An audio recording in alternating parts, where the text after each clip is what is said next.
on, I assume, here as needed. Hold on, just confirming everybody ready. So got everything. All right, I see heads nod. So okay, Rick, now go ahead and just give us the nod when it's live. Appreciate it. Thank you.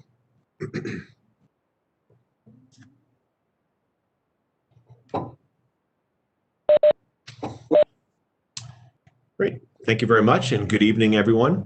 This is a conference meeting of the Council of the Township of Montclair and is being broadcast live on Channel 34 and is streaming live on the Montclair TV 34 YouTube channel. It is available on demand and can and will be rebroadcast. Please join me in the flag salute. I pledge allegiance to the flag of the United States of America and to the republic for which it stands, one nation, with liberty and justice for all. Madam Clerk, roll call, please. Councillor Cummings? Present. Deputy Mayor Hurlock? Present. Councillor Price Abrams? Present. Councillor Russo? Present. Councillor Schlater? Here. Councillor Yacobelis? Present. Mayor Spiller? Present. First, as we go through the agenda with flexibility, I will look at the proclamation that we have tonight. Certainly someone who has dedicated a number of years in service to this township, and we want to give proper thanks. With that, I'll ask Councilman Russo if you would please read the proclamation for Ann. Thank you, Mayor. It's a privilege to do this, and I know we all know Ann for the 6 years she served as the chair of SCAC, but she's been my neighbor for 15 or 16 years here in the building I live in. Anyway, this is a proclamation thanking Ann Lippel for her years of service. Whereas Ann served as chair of the Senior Citizen Advisory Committee, SCAC, from 2014 to 2020. As chair, she worked to represent the needs of the older residents of the community to the council, its commissions and committees, and provide necessary and timely information from the township to the senior community. Whereas Ann has conducted her responsibilities with dedication, energy, and attention to excellence, she's led the SCAC in a survey study of older residents of Montclair's need for housing, transportation services, so people could age in place. She has worked with the Division of Senior Services and Lifelong Montclair and its partner organizations to implement recommendations for Montclair's older community, and has championed issues relevant to supporting Montclair as part of AARP's network of age-friendly communities. Whereas under Ann's leadership, the SCAC has presented its annual day-long seminars called Senior-Amas to bring the knowledge of experts in the community to seniors in Montclair. These seminars included the topics such as using concepts of universal design, adapting housing for the needs of all people, modes of transportation that allow for independence, and how to plan for meaningful retirement. And whereas with her skills in technology, Ann assisted the town in partnering to create a SCAC website which contains information regarding housing options, transportation, counseling services, community resources, linking the community together. Through SCAC News, Ann shares useful and timely information on a mailing list of older residents. Whereas after 6 years of service and collaboration with the Montclair Council and Montclair Senior Community, Ann stepped down from her role as chair of the Senior Citizens Advisory Committee, that's SCAC.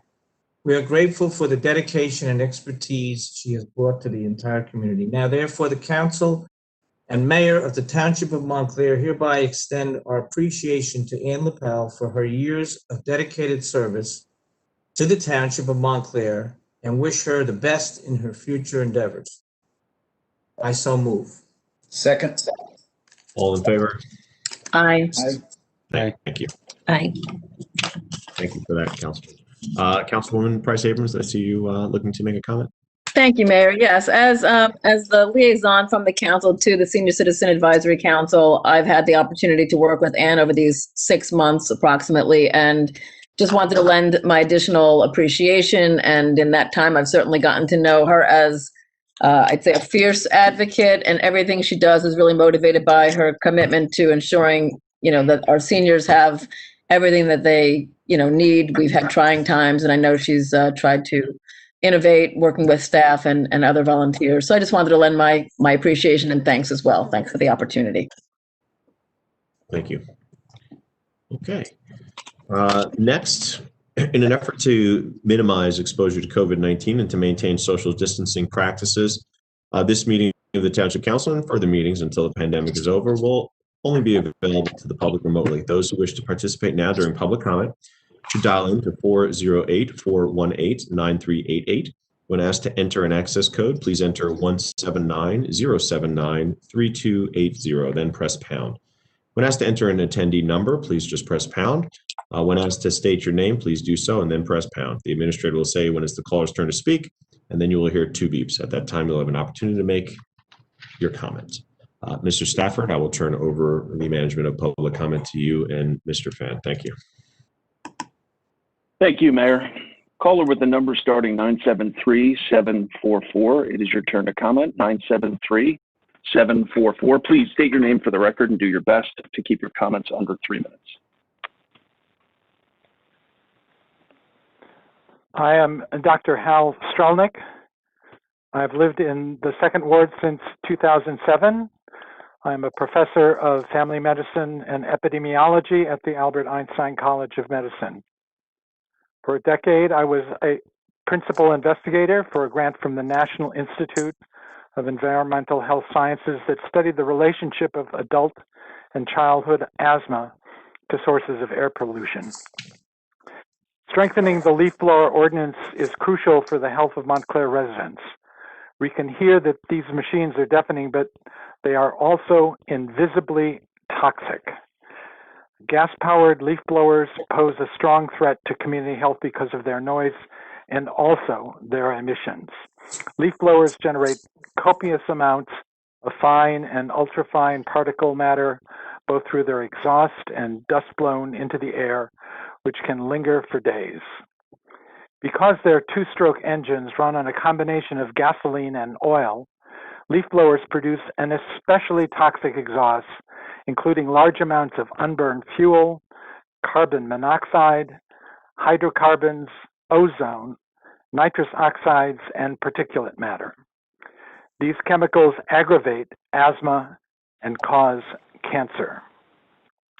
Independent laboratories have measured the air pollution generated by two-stroke engines and found their hydrocarbons, nitrous oxides, and carbon monoxide dramatically exceeded regulated cars and pickup trucks. The smaller particulate matter, the farther into the lungs they penetrate, generating inflammation and exacerbating asthma and emphysema, and potentially causing cancers. Fine particulate matter increases mortality rates from pulmonary and cardiovascular diseases, cancer, and even COVID-19. Unlike emissions from smokestacks or along major highways, this source of air pollution is close to the humans who operate the leaf blowers.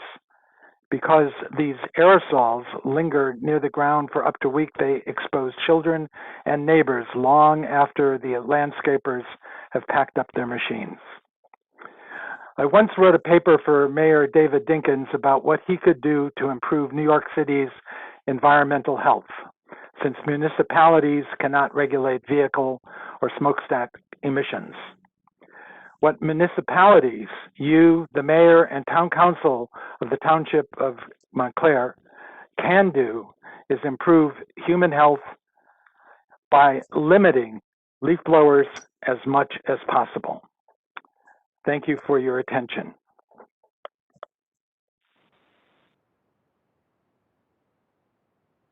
Thank you. Caller with the number starting 917-270. Is your turn to comment. 917-270. Please state your name. Yes. And do your best to keep your comments under 3 minutes. Yes. Hi, my name is Joel Katz. I've lived in Montclair for 7 years.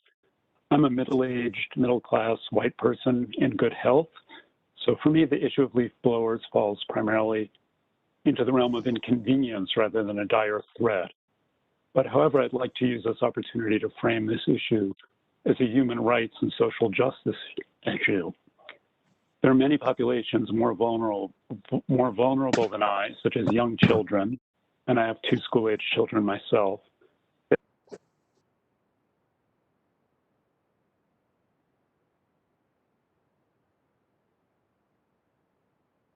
Mr. Katz?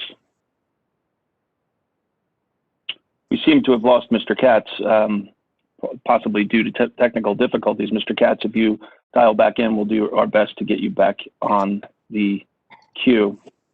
Caller with the number starting 973-619. It is your turn to comment, 973-619. Please, for the record, state your name and do your best to keep your comments under 3 minutes. Good evening and Happy New Year, everyone. This is Ahava Felicidad. I am that president. Thank you, Mayor and Council, for continuing to offer these virtual meetings. I've been given a tangible yet intangible legacy. And in my opinion, so have the members of the Tenants Organization of Montclair Advocacy Group, alliances, supporters, affiliates, advisors, everyone that's supporting the rent control ordinance implementation journey in Montclair. Again, it's an honor and a privilege to be a part of the movement towards rent control implementation in Montclair. I'd like to mention 22 Gates Avenue tonight. There are some serious concerns there, period. The opposing property owner group continues to try to convince residents of our township that owners would never raise rents during a pandemic. This is not true.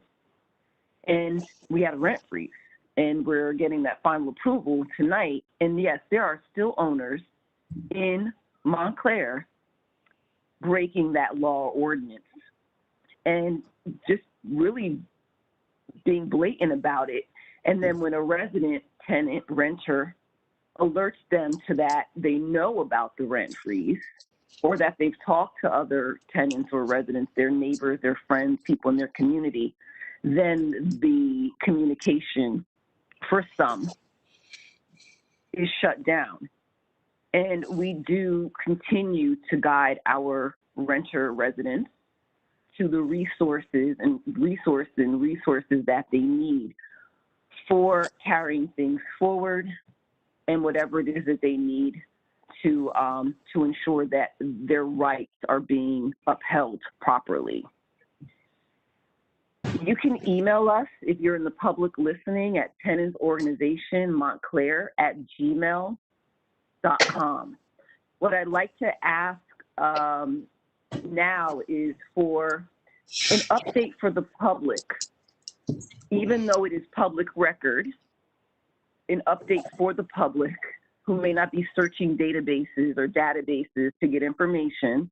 In your own words, what is happening with the lawsuit and the opposers of rent control? There are many more, thousands more supporters, so that's not a concern.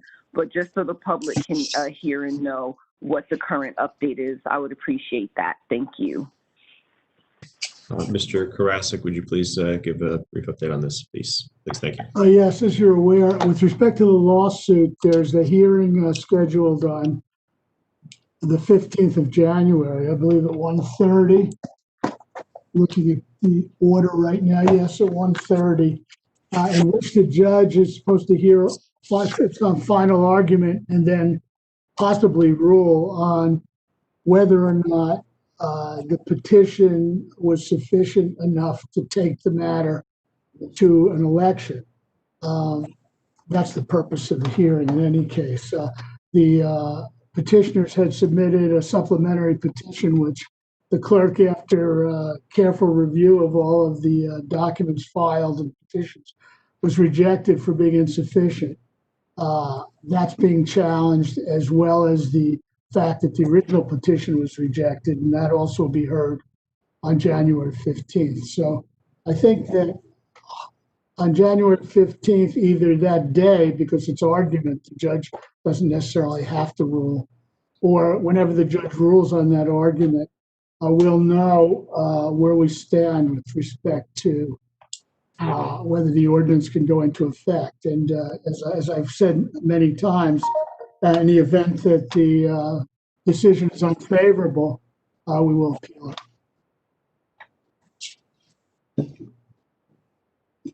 I think.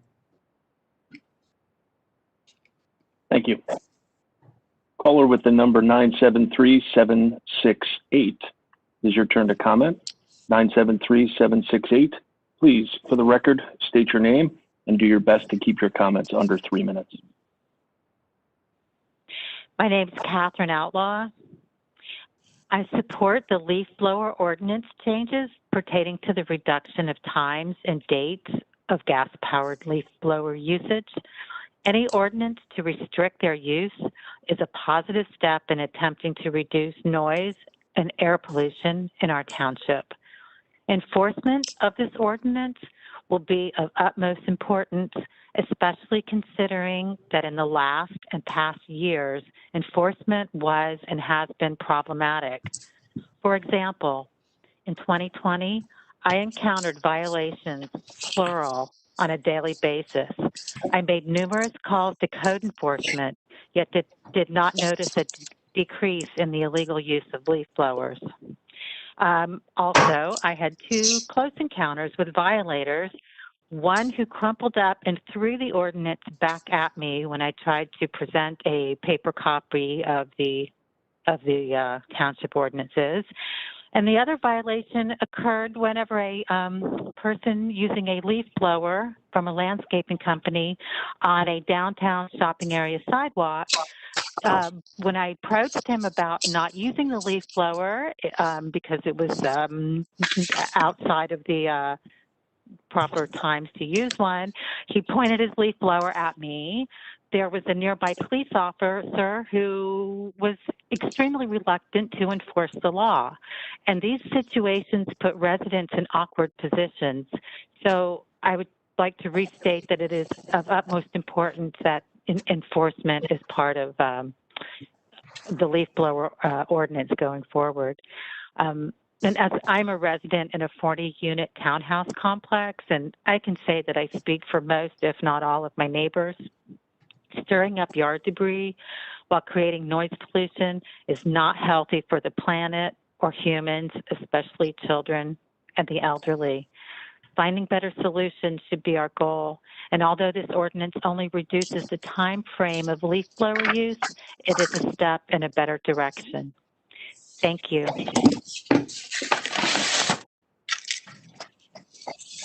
Thank you. Caller with the number starting 973771. It is your turn to comment. 973771. Please, for the record, state your name and do your best to keep your comments under 3 minutes. Perfect. My name is Attorney N.J.S.A. I've been a Montclair resident for about 10 years or so. And I don't support the ordinance only because, well, not only because, I have a list of reasons that I'm concerned about.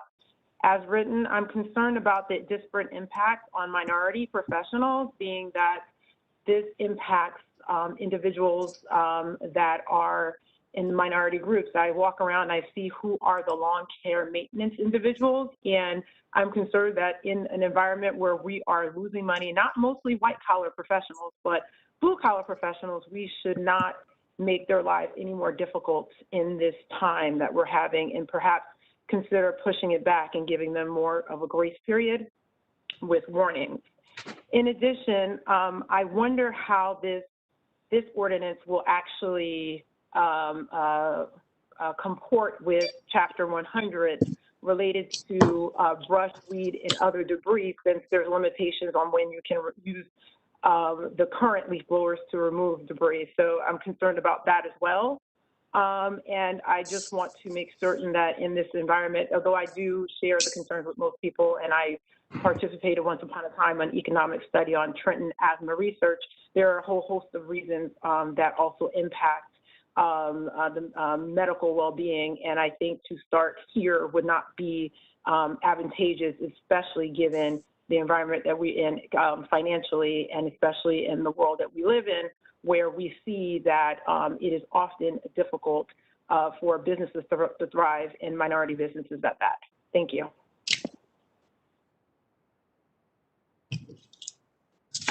Thank you. I am going to go out of order because I believe I see Mr. Katz. Bear with me. Mr. Katz, is that you, sir? Yes, it is. I'm not okay. sure I'm glad I know. Earlier. I'm glad I recognized your phone number, sir. Please continue. Okay. Thank you so much. Yeah, I'd actually like to use this opportunity to address the previous caller talking about the concerns of minority-owned businesses. I'm a professor in New Jersey City University in nearby Jersey City. I've been there for 25 years. Our students are very working class, over 40% Latinx. They're the same kind of demographic who operate the Leafblowers. So I've had many years of exposure to low-income families and their travails, their health concerns, their hardships.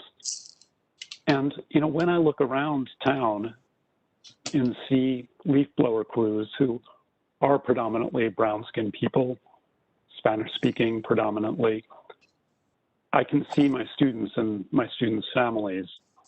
And to me, it's a real human rights issue to see people deafening themselves and poisoning themselves with these machines just for the benefit of people wanting to have a leafless lawn.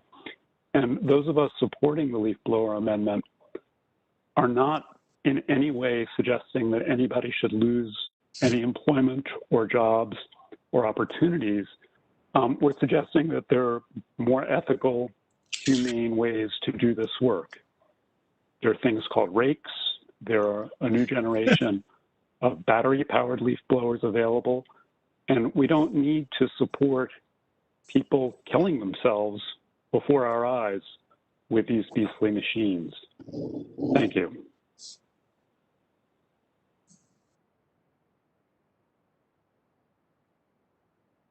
Thank you, sir.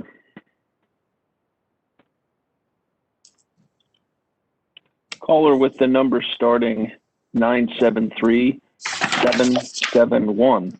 It is your turn to comment. 973-771. Please, for the record, state your name and do your best to keep your comments under 3 minutes. Hi, that's Attorney Estime. I just spoke, but if I could have a moment to speak again about what I believe it's Dr. Katz just said here. As a member I'll tell you what, Attorney, what we'll do is we'll keep you on this queue, and at the end, we will come back to you if the governing body appreciates that. Perfect, that works. Thank you. Caller with the number starting 908-705. It is your turn to comment. 908-705. Please, for the record, state your name and do your best to keep your comments under 3 minutes. Hello. Hello? Hello, we can hear you. Okay, hi. So my name is Lily Quee. I'm a member of Montclair Beyond Policing, and I'm calling in hopes to get some clarity around how the town council determines budget priorities and funding allocation. So looking at the agenda, I know there's a resolution on the agenda tonight for a temporary budget covering the first quarter of 2021. I believe that's true. Correct me if I'm mistaken about that. But just speaking for myself as a resident of Montclair, I would really love to see some more transparency around a process that has ramifications for all of us.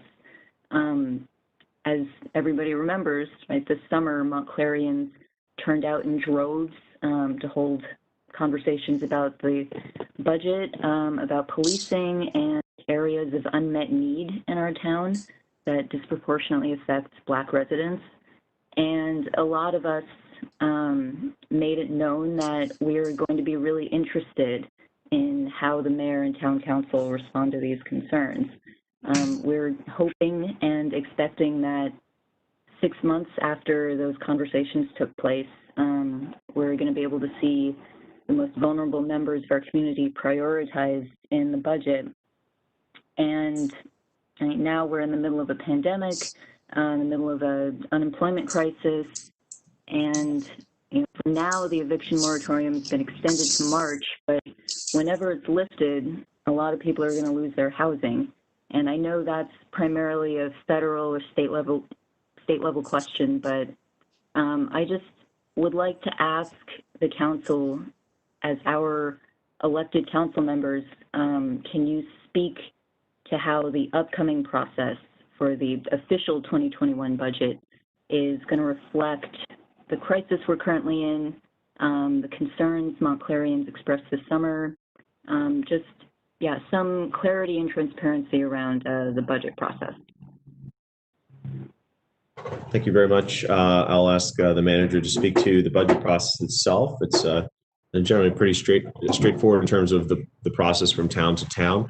The discretionary budget is the limited piece that usually there's more debate and discussion around, but it does start with the managers and others looking at their budgets, providing to the by that I mean the different level managers providing their feedback and input to the township manager, who looks at all that data and then brings that forward to the council for consideration and any type of modification from there. Obviously, they state their needs. They state some of the basic information and data. Anyone who's ever watched the budget process before knows that oftentimes they come in with either slide presentations or other data that they come forward with to present to us in the public, so that there is that very clear transparency as to where the dollars are going and what they're recommending additional dollars for or not. And then it is up to the council to make decisions upon that. Mr. Stafford, would you like to elaborate and then also talk about some of the time pieces as to why there's a temporary budget and then a regular budget moving forward? That might be helpful as well. Certainly. The temporary budget is a statutory requirement in the state of New Jersey. A government cannot operate and spend money without adopting a budget. And because the state of New Jersey sets deadlines to statutorily introduce a budget, this year it's, I believe, March 30th, and adopt a budget this year, I believe it's April 30th. In order to be able to spend any money, this municipality and every municipality, all 565 and all of the counties, must adopt temporary budgets to cover that first year.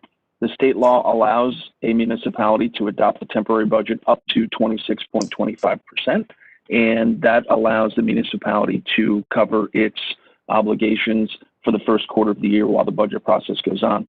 You, Mayor, described succinctly the budget process. I anticipate that the council will hear the introduced or the recommended budget to be introduced in late February, early March, and we'll hear from department heads as well as the chief financial officer and the financial consultant, Mr. Beneke. And I think that a very important point that you made that I will reiterate is that each year the discretionary portion of the budget is very lean because this governing body chooses to appropriately, which has of course set this government up to be in an extraordinarily solid financial position during the horrible economic conditions caused by this pandemic.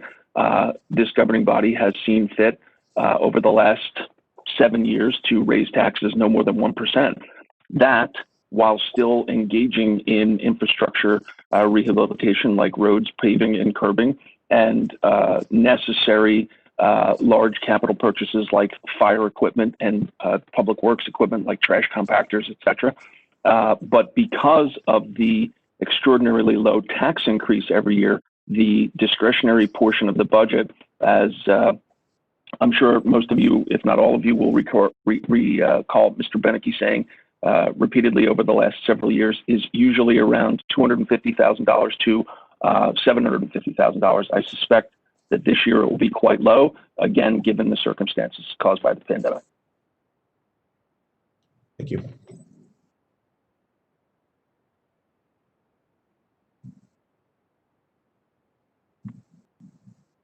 Next, caller with the number starting 973-816.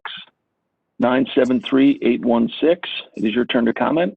Please do your best to keep your comments under 3 minutes and state your name, please, for the record. Hi, just confirming that that's me. Can you guys hear me? I can hear you, sir. All right, fantastic. Just gotta make sure. Hi, my name is Trevor Hedges. I'm a member of Montclair Beyond Policing, but also a Montclair resident. I just noticed. Obviously you guys had already gone over how the budget process works. I was wondering if there is any like written area, like legislative portion of like of a website or like a PDF that I could refer to when talking about how the budget process works. In addition, I'm hoping that maybe at the end, just because of the summer uprisings against the white supremacy and systemic issues, you know, there's a lot of Montclair residents that expressed their desire to see budget priorities shift, just to reflect general public values. We're just wondering where we are in this process, and if this is not the place to ask that question, maybe where I could direct my questions. And just as a personal resident, I know we're doing a lot of road work. I just wanted to know, like, as a random question, the area around like the Krauser's Deli across from the Board of Education, there's a lot of like bumps and general like road problems and that. I was just wondering if there's like a reason why that hasn't been like repaved or anything. No hate on you guys or anything. And that is all. Thank you guys very much for everything you guys have been doing during the pandemic, and have a great night. Appreciate it. Thank you very much. Mr. Stafford can speak to. I'm not sure if there's a document somewhere on general, budgeting. I imagine the state website might have some of that information as to temporary budgets, regular budgets, et cetera, that you could refer to. I think that was your first question. Secondly, once the different departments put forward their budgets and their rationale and their needs and their wants and everything else, that's when the council, the public obviously hears that, as do we, and then the council has a chance to look at that and again make priority decisions. Lastly, to the area you talked about, which is the circle, as the former third ward council person for years, the order of those things has been first that there was a decent amount of construction in that area. The idea was to make sure that there is something very nice in that area in terms of the fountain that existed, but not to do so while there's still, major construction vehicles and other things moving around, tearing up the streets in that area. Certainly, as was noted by the manager, we've been pretty proud of the fact that we've been able to do unprecedented amounts of street paving and infrastructure repairs, et cetera. We've even noted some of the major water line replacements that we've done right around that area. Going forward at obviously considerable investment. But that said, as that work draws to completion, that is when all of those streets in that area, you're noticing a lot of the curbing work that's been going on of late, some of the circle redesign that's occurred to make it a better flowing circle as advised by our traffic engineers and others. And then we were able to, thankfully, through the great work of our staff and others, secure various grants to help with those costs. So again, alleviating the impact on our taxpayers to do that work itself, and then match it with some of the beautification pieces that will come along with it. So it's a process. I think all of us in government would say it. Things always take a little longer than you think they would in terms of how things move, but also we want to make sure things happen in a fiscally prudent way, and make sure we get the best dollar in return back for our residents, and then also end up with a quality fountain and other pieces with a water element, which I know that there was some discussion of being able to do it cheaper without some of those pieces, but previous council and this one has held that those things are important in terms of what we have there. So that should be forthcoming in the future as well. So to address that piece, thank you. The only thing I have to add, Mayor, I'm unaware of anywhere on the state's website with respect to a roadmap of the budget process, but I would point the caller to the state's Department of Community Affairs, and more particularly that website's Division of Local Government Services that has an enormous amount of information in the form of local finance notices that will give one a window into how the budget works.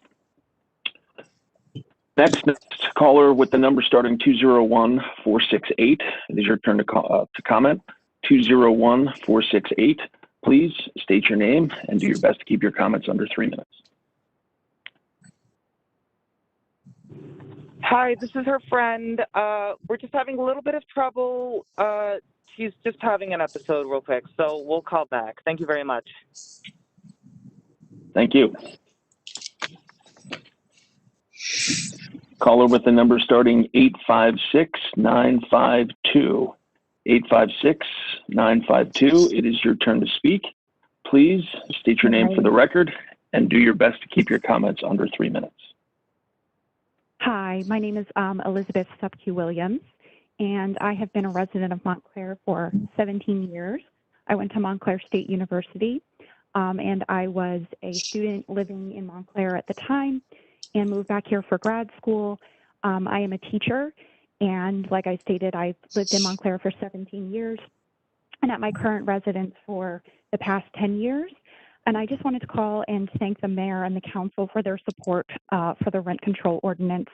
It's been really beneficial to me to be able to stay in Montclair in a community that I've been a part of for a very long time, that I felt like I would have to leave eventually because as a teacher, I can't afford the increases that seem to be happening and kind of forcing me to leave the community.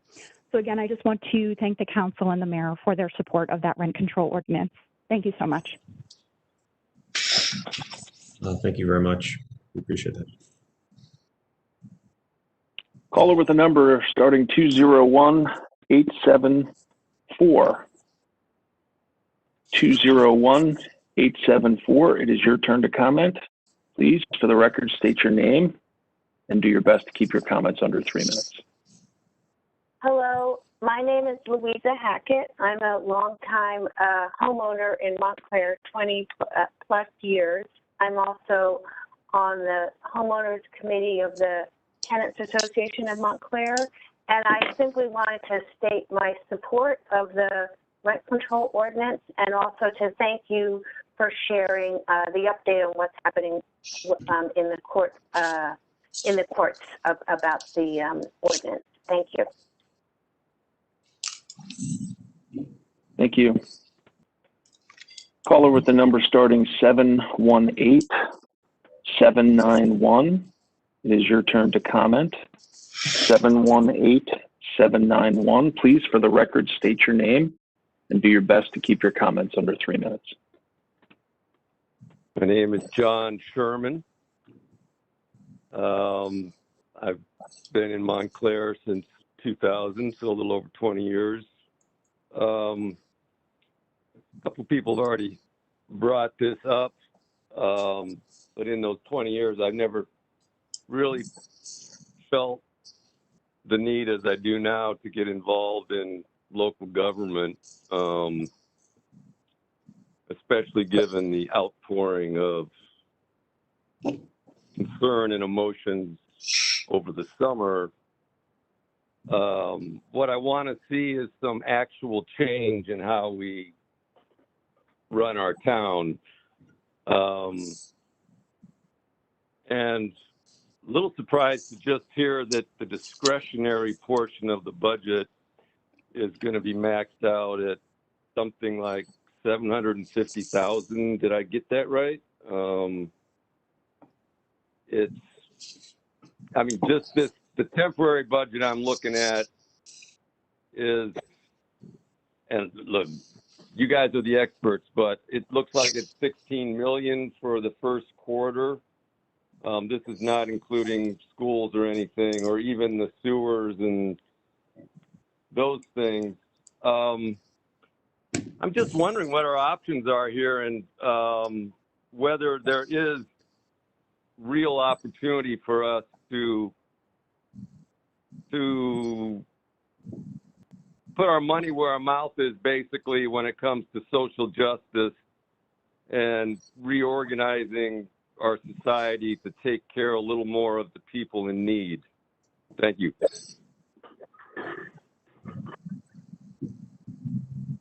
Thank you. I think the question is a little rhetorical, but as even some of the previous callers have noted, I think those opportunities do present themselves.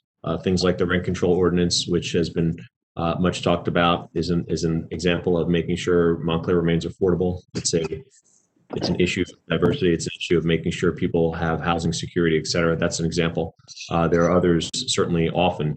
that come forward budget-wise and through various ordinances. So to your point, there's definitely opportunities, and certainly I know that this council remains focused on doing all we can for our residents at large, and certainly focusing on those in need. Thank you. Caller with the number starting 201-264. It is your turn to comment. 201-264. Please, for the record, state your name and do your best to keep your comments. Please, for the record, state your name and do your best to keep your comments. Please do us the service of muting whatever listening device you have other than your phone. Thank you. Sorry, that's me. There's a bit of a lag in the YouTube stream, so I'm trying to juggle technologies here. Hi, my name is Karbita Saha. I live in Ward 2 of Montclair. And thank you for opening this up to the public and giving me the time to speak. I really appreciate the update on the rent control ordinance and hope that it continues to gather momentum in the court system. And I also just wanted to comment on the amount of solidarity and enthusiasm we saw from the town's residents and the town council in supporting the Black Lives Matter movement, especially after the events in Minneapolis last May, and putting a local scope on it. It may be 2021, but Black lives still matter. And with the upcoming budget discussions and processes, it would really be great to see the conversations around mental health services that are outside of the police department purview. You know, it would be great to see those conversations get financial backing and also turn into real services here in town. I'm a member of Montclair Beyond Policing, and we would love to, you know, continue those discussions with the town council and also provide models of what's working in other parts of the country and see what can work for Montclair. Thank you.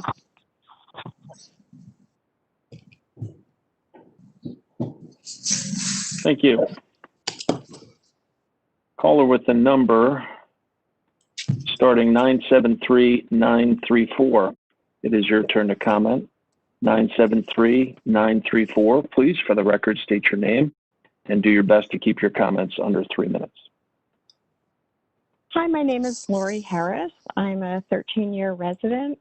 I want to thank you for your service. And I'm calling today to thank you for the progress on the leaf blower issue. I'd like to urge additional future efforts since 7 days a week, up to 9 hours is still very challenging, especially for those of us who work from home or those who like to use their outdoor space. I am a clinical social worker. I've been working from home since March. I do have an office in Denville. It's a lovely office. I miss it. But it's obviously the safest thing right now to work from home. I do grief and trauma work. It has been extraordinarily difficult to work from my home. I have a fairly large home. I have 2 offices. I have a lot of spaces I can go to, but I can tell you there are many, many days that I cannot escape the noise of the leaf blowers. I just can't escape it. I've tried to go to my basement where I have poor Wi-Fi service, so that doesn't work very well with telehealth. I can start a session, you know, a lot of us have very small lots. Most of the lots on my block are under a 1/4 acre. So when the landscapers show up and 3 guys are under your window blowing 10 leaves around, which is what it seems most of the time, it's extremely hard to function. And if they do multiple houses, because often they do that because it's efficient, and I appreciate that, my rooms will literally fill up with fumes. I mean, I have a bit of a leaky Tudor home, but still. And it just had me thinking more and more. I've always found them irritating, but I've been thinking more and more about the health implications. And it's a little surprising to me in a town like Montclair that we don't have that kind of dialogue. So the quality of life issue aside, which is not a small one, and being able to work from home and doing work that is really, it's just really not appropriate for me to be talking to someone about a personal loss and then having incredible noise show up. I mean, sometimes I can put in headphones, but it's very hard to feel present. I just want to be able to use my home to do my work and to help people during this difficult time. And I am sensitive to the issues of small business owners. I am a social worker. I do think a lot about the workers. I think that we need to start thinking long-term about how can we facilitate some change that will encourage and hopefully ultimately enforce better practices. Because there's no way, if I'm feeling ill inside my home, there's no way it's healthy for these workers. I'm willing to bet many of them don't have health insurance. And so I just think we need a more thoughtful plan going forward, but I want to thank you for the progress that you've made here tonight, hopefully. Thank you so much.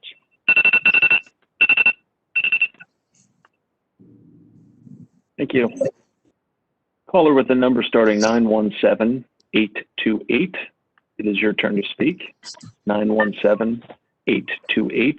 Please state your name for the record and do your best to keep your comments under 3 minutes. Hi, my name is Leah Samji. This is actually my second time living in Montclair, and I plan to stay for a very long time, forever.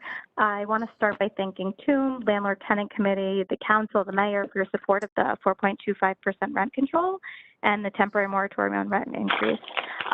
My landlords, they claim to be unaware of the 4.25% and the freeze, and I know I'm not the only resident in Montclair with this problem. It seems to me as though a lot of residents and renters are unaware and the landlords are unaware. I don't know what we can and can't do to get the word out. I was thinking, perhaps mailings to landlords, tenants, and, repeat notices in things like BaristaNet, Montclair Local, Montclair Patch, robocalls, something just so therefore everyone is made aware. And that is all. Thank you for your time. Thank you very much for that. And certainly this council is very proud of the fact that we've instituted a rent freeze during this pandemic. So individuals' rent should not be going up, and hopefully that's keeping that under control. Specific to the rent control ordinance and ensuring that those rents would increase by what you note. Unfortunately, we do have a segment of a portion of landlords who have challenged that in court. And while that court battle is going on, it is not in effect, right? So just to note that piece is not in effect, but again, there is a rent freeze in effect, right? So rather than the percent increase that you note, there is in effect a 0% increase for most of the residences, most of the landlords and tenants in town. But again, the rent control with the percents you note is not in effect yet. Certainly, should we prevail in the legal challenge, or should it go to referendum and the voters come out in support of maintaining the diversity and affordability of Montclair by voting to support the rent control ordinance, then certainly it would be publicized as well further. Thank you. Mayor, do you mind if I say one thing, please? Not at all, sir. Go ahead, please.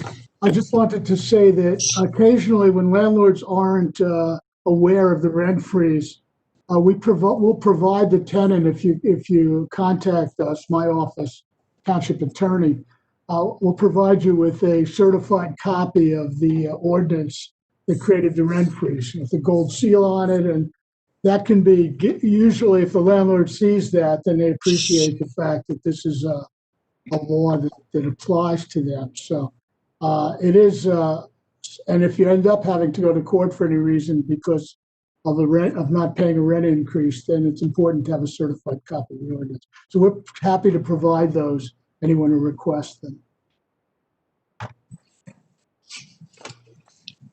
I'm done. Caller, thank you. Caller with the number starting 973-934. It is your turn to comment. 973-934. Please state your name for the record and do your best to keep your comments under 3 minutes.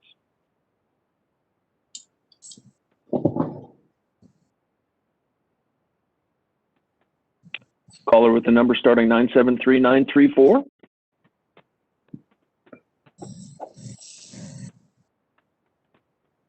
Very well. Caller with the number starting 917270. It is your turn to comment. 917270. Please, for the record, state your name and do your best to keep your comments under 3 minutes.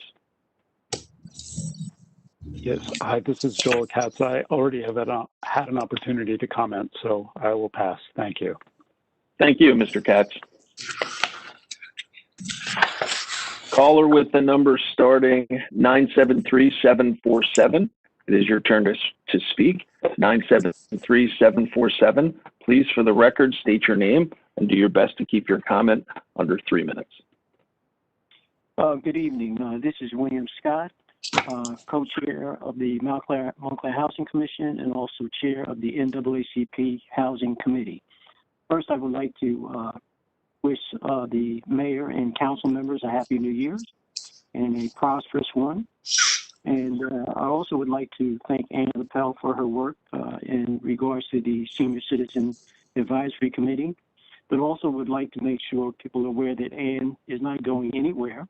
She is a member of the Montclair Housing Commission, and she continues to advocate for affordable housing for the senior population in the Township of Montclair.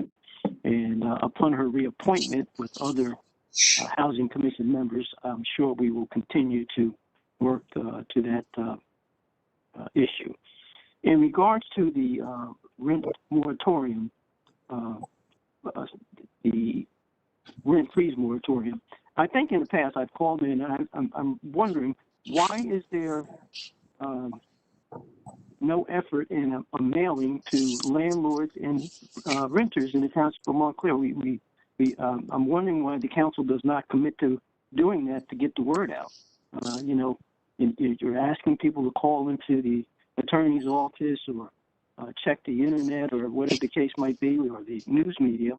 But I think we should take the steps regarding our renters and landlords to make sure that they're fully aware of the rent control ordinance, and a mailing is something that would absolutely address that issue. So again, I would request that be taken into consideration and taken care of. I really would appreciate seeing something done in that regard. Also, in regards to the leaf blowing ordinance, as a homeowner in Montclair, I do maintain my property personally. I do take advantage and utilize the opportunity to blow my own property off. I also, on occasion, clean up the South End business area. And usually when I'm down there cleaning that area up and using my leaf blower and weed whacker, I try to do that early in the morning on the weekends, so I don't get in the way of parking for the business owners down there. So I think the change in hours may have a bit of an effect on me. I'd like to, I'm active in the community. I'd like to make sure our community is clean, but the change in hours may curtail me from doing that activity in the future. And then one other item, I'd like to know, will there be an increase in the street cleaning capability of this township? I've noticed on several occasions when my particular street on Cedar Avenue is clean, the street sweep, the cleaner does not do the entire street. It does a portion of Cedar Avenue, turns around, and goes back to the South End Business District. So I'm wondering, is there a process that all the streets or the entire streets are supposed to be cleaned at some point in time, once, twice, or whatever number of times throughout the years? Are the streets supposed to be cleaned in their entirety and not just partially cleaned? Thank you. Mr. Stafford, I'll let you address that last piece, whether the street sweeper, I'm not sure if I fully understand it, but just sweeps from the curb out, like street sweepers do all the time, or is it the street, whatever else as noted? My understanding, Mayor, is that the street sweeper sweeps the curb line on both sides of the street, and that's it. I do not think, although I'm not positive, that the street sweeper comes back and does the middle quadrant of the street, though I'm not positive. So in the morning, I will refer that question to the Department of Community Services and certainly get word to Mr. Scott so that he's aware.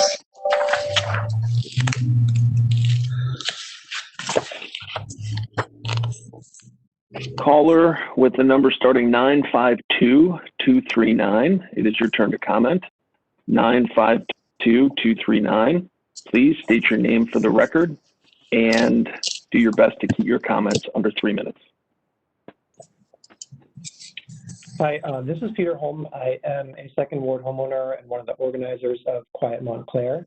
As you know, we are a group of residents who are educating people about the serious harms that gas-powered leaf blowers cause in our community and advocating in the public interest for a transition to cleaner, safer, more environmentally friendly alternatives, including battery-powered leaf blowers, as other municipalities in our region have already begun to do. I'd first like to thank the council for taking this issue on and to express our support for the proposed amendment. This is a good first step toward a more comprehensive solution to a problem that's been getting worse and worse each year. We recognize this is a complicated issue and there are a range of interests at play, and we recognize that major change can take time. So we appreciate the forward movement, and we hope that this year could provide an opportunity for further education and community discussion of what a longer-term solution should look like. Since others have already spoken about public health and noise, social justice, and other considerations, I would just add briefly another angle, which is the environment. Although we at Quiet Montclair would prefer to go further, ending the use of gas leaf blowers in the month of March would have a meaningful impact on the health of our natural ecosystems. Many people really don't realize that leaf litter is an important habitat in the wintertime for beneficial wildlife, including a variety of pollinators, butterflies, spiders, other creatures, including many that serve as critical food sources for songbirds. In March, many of these species are still using the layer of fallen leaves as a source of food and as a protective home to make it through the winter. And by blasting this habitat away before the wildlife has left it naturally, we are contributing, even if unwittingly, to catastrophic losses in insect and bird populations that have been happening across North America. This is an area where we as a municipality can make meaningful environmental change, even if it's small, and we should take this important first step in doing so. All that said, I'd like to ask the council and the managers to say a few words about how this law is going to be enforced. Because, of course, it makes no difference what months are included or not included if landscapers simply ignore the law, as they currently do all summer long, as other callers have noted, when the machines are really inescapable in so many of our neighborhoods. So I think it's a really important question and a key question, what is going to change in the enforcement front to ensure that this law actually achieves its purpose? Anyway, thank you again for taking this issue on. We look forward to passage of the proposed amendment and to further actions as the discussion around this issue continues. Thank you. Thank you. Just as a note, the ordinance does set a minimum fine requirement, which is an increase that we have in that if this were to pass. I think to your point, much like enforcement always occurs, it certainly is not directly our purview in terms of that as a manager and policing issue in terms of policing for various issues and manager through code enforcement for issues. I won't overstep our bounds there, but I will note, certainly we as a council have had a commitment to ensuring through that budget process that was talked about earlier that there are enough code enforcement officers or others to try and do the work. And of course, as you note, much like anything else in terms of the amount of speeders that a police officer gets in a given time period, versus how many that they don't catch. It's a matter of hopefully the increased fine and any additional, communication of the new ordinance, et cetera, will be enough of a deterrent so that if there is somebody who's caught doing this, it would, obviously be something that they would consider. That said, management through the manager or the enforcement and some of those pieces would be through his purview. So, Mr. Stafford, I'll let you add any additional pieces again, should this pass.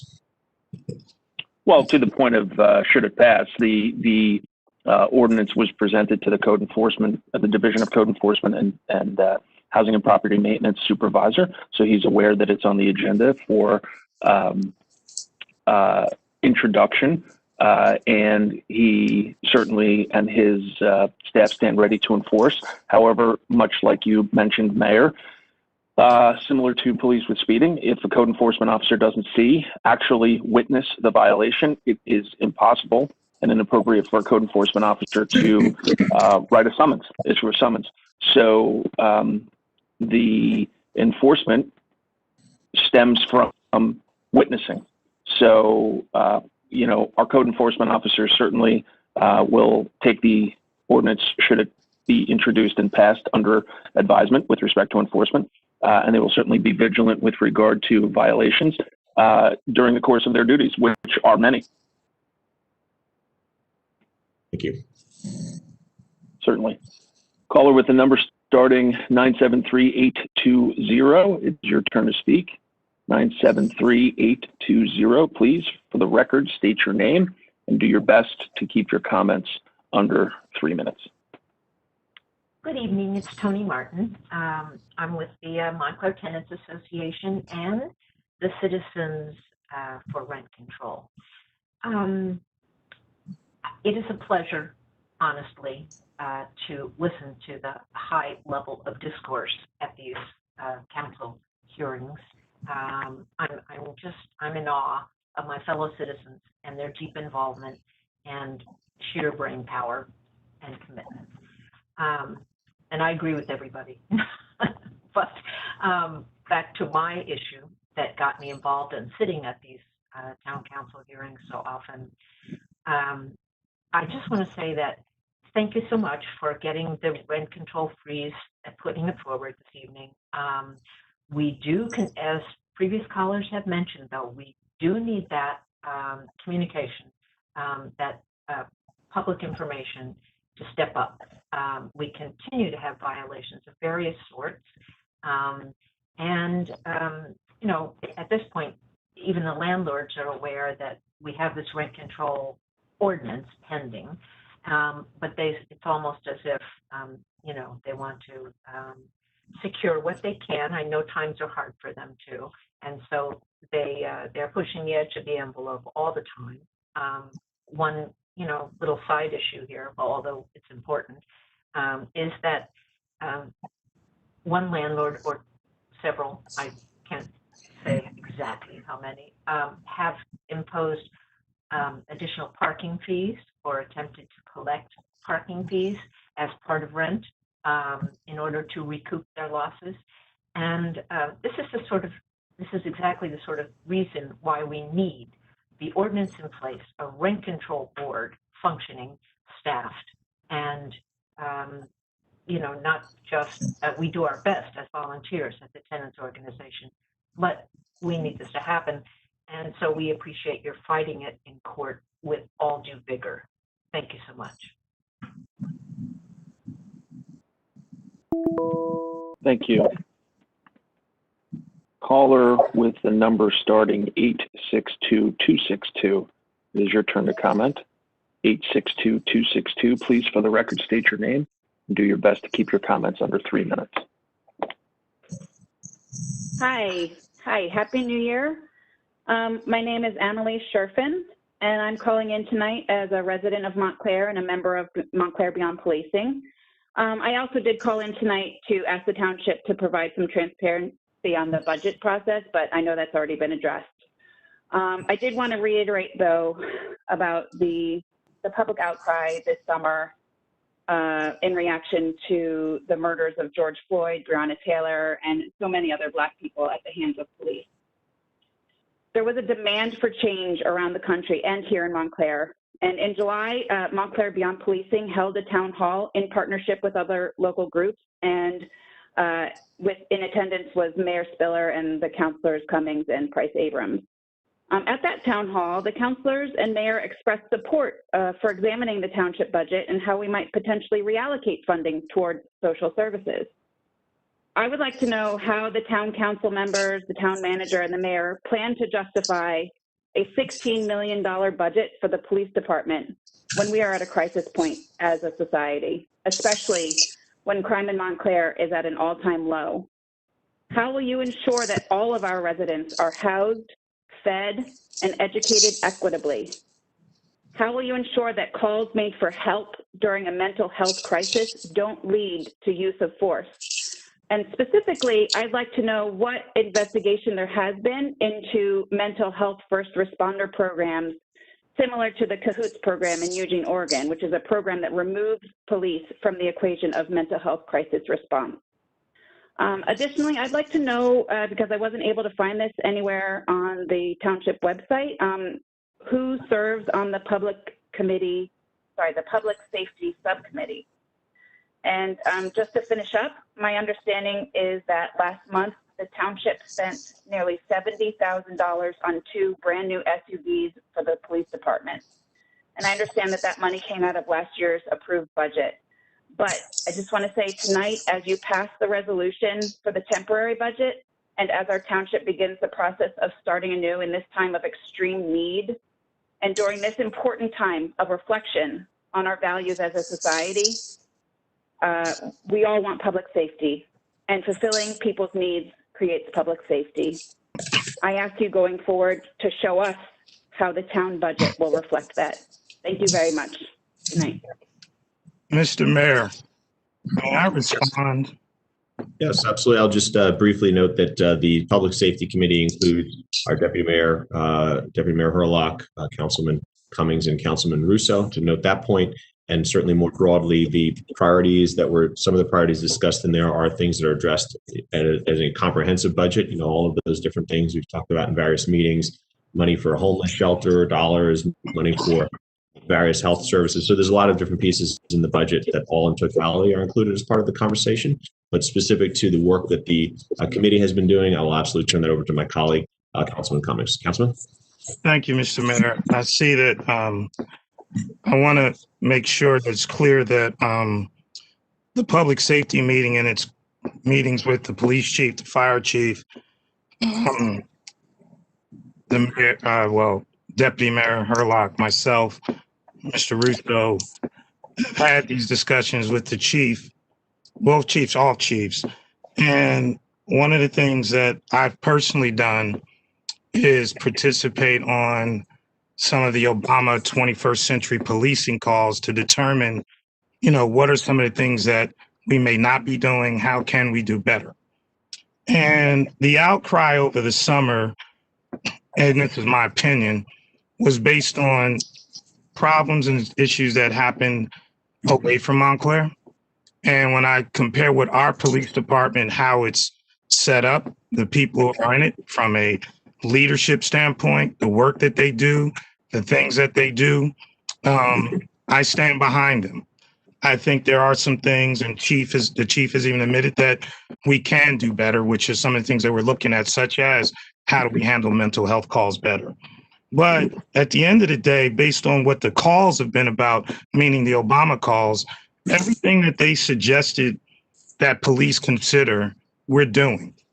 And that's from having a diverse leadership team, community policing, and being folks who are also from the community. So if we want to really talk about this $16 million figure all the time, let's also consider how that money is being utilized to support our community. And then when we talk about social justice, you know, I will say proudly that I think we have done things without publication that have supported those who are of need, such as funding the remote learning center at the Wiley Choice Community Center, something our own Board of Education did not do, where we have 50 families who cannot afford affordable childcare, or they have children who are too young to be left at home. We did that. We did not publicize it. We did it because it was right. We did the same thing with Union Baptist for homeless respite for the homeless individuals who do not have a place to stay overnight. We did that. We did not publicize it because we felt it was something that needed to be done. So I want to really defend the efforts that we do, that we don't go out and say, hey, look what we've done. We just do it.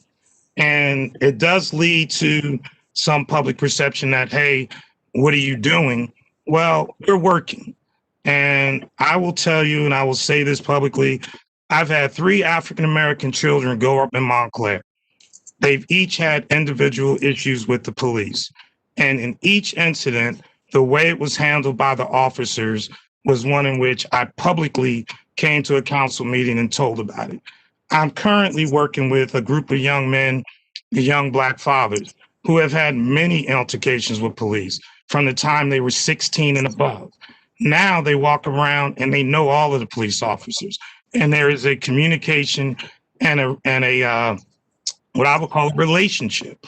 So I think a lot of times what happens is individuals who don't necessarily live this life, but see it from afar, have this feeling that they should talk about something because they've seen it elsewhere. I truly ask everyone, look at Montclair. And that police, the report on the that was in the Star Ledger that had the 400% figure, again, on the call that I did participate in and did say that we would look into it, I put forth the question, when you compare Montclair, Eugene, Oregon does not compare to Montclair. Let's compare apples to apples. That's what I ask you to do. Our police force, look how it's set up. Look at the work that they do. Those are the things that are important to me. And I think it's also important that you understand, as a fourth ward counselor, it is a priority to me of my residents, not my residents, the residents of the fourth ward, that I understand how are they doing. And when I don't hear the complaints from there, and the complaints come from other areas, then it's a transparent of, okay, what can we do to make sure this is work? So when we meet, we hear what the police have to say. We hear what the fire chief have to say. And I will tell you, Chief, Conforti, he's not really happy with what we're saying to him or what we're saying we will be open to give to him.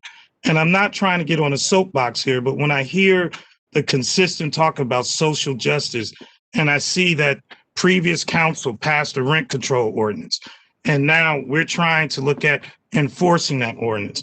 But when I hear about social justice issues and what are we doing for the less fortunate, I can not only imagine how those 50 families that do not have to worry about their kids being educated in an environment that is safe and very successful in this COVID area can feel.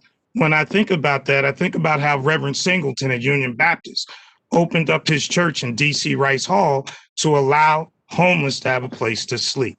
So as we go through this, I just felt, at some point, people need to understand we are doing work, we are supporting people, and most importantly, we are holding the leadership accountable to make sure as we move forward, anything and everything that we can do, we're doing the best we can. So thank you. Mr. Mayor? Councilman Russo, I see you looking to speak. Go ahead. Yeah, I heard a lot of the comments and didn't want to get into this right now. We haven't really had a full report. Councilor Cummings gave a great report there. Just wanted to say,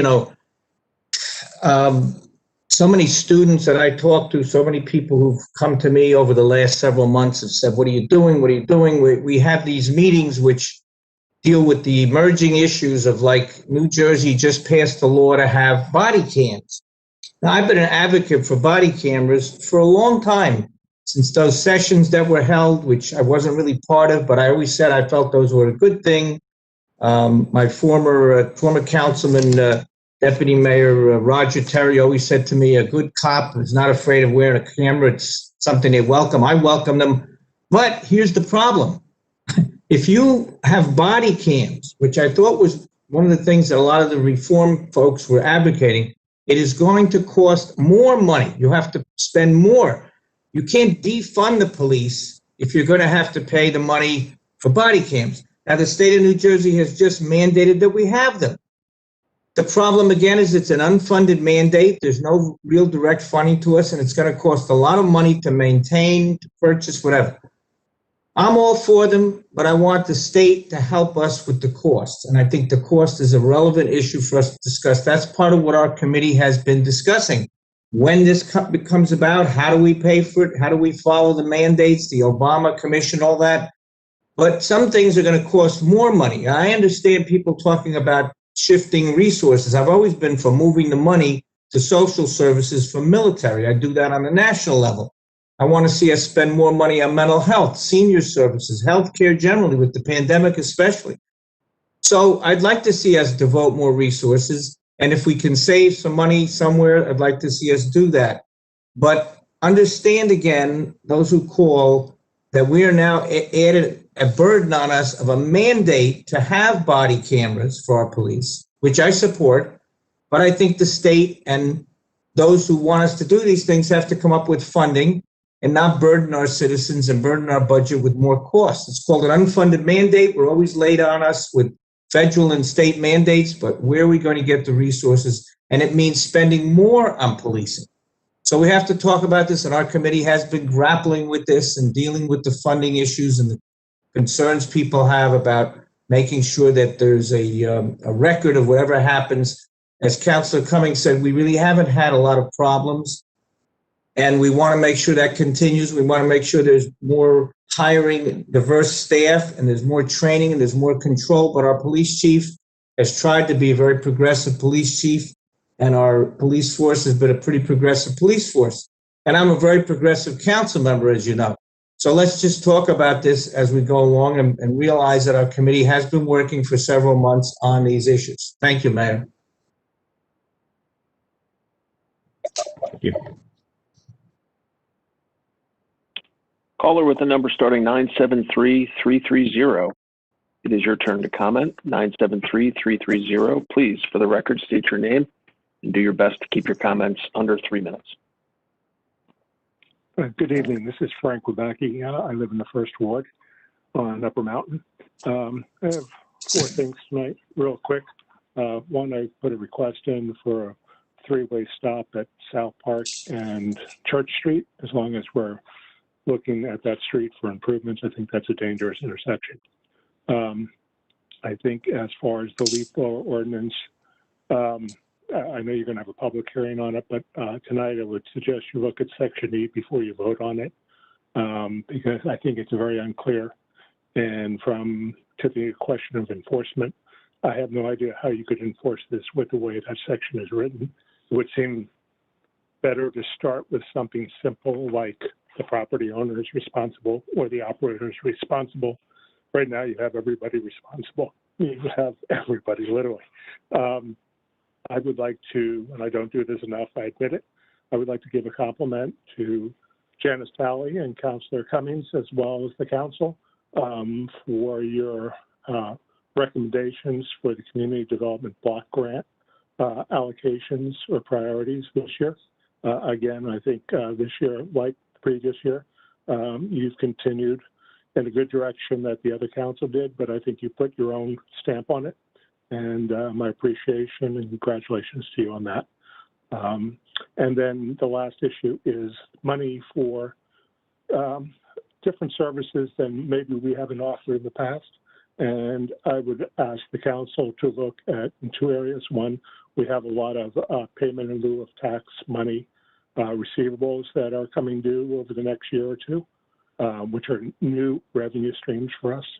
And the second thing would be maybe we just do 1 less street repaving a year, and that would contribute anywhere from $75,000 to $150,000 a year to a new initiative. Thank you very much for your time.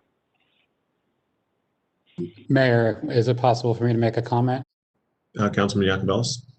Thank you, and I'd ask Mr. Karasik to double on to this as well. But it's my understanding that the Township of Maplewood passed an ordinance in which the violation clause distinguished treatment for an individual versus a company differently. And as a result, or at least that's part of the reason why they're facing litigation for that ordinance. And one of the reasons why we don't split it that way or treat them differently is because we're waiting to see how that litigation plays out and what the sort of legal standard becomes in New Jersey. Ira, did you want to add to that? Well, the only thing I want to say is the amendment that's being proposed tonight adjusts the hours and it creates a minimum penalty. It doesn't address the issues as who is liable for the offense and everything. We're leaving that the way it has been. I'm not sure what I know about the Maplewood situation, but I don't know how it's resolving itself. So I don't really have any comment on that. But I do know that the changes that we're making, or that the council has in front of it tonight, do not address those areas. Those are being kept the way they are. You're asking me whether it's a good idea or not. I don't have a comment on that right now. I'd have to look at it. No, that's okay. I just wanted to call it out to respond to the previous caller's comment.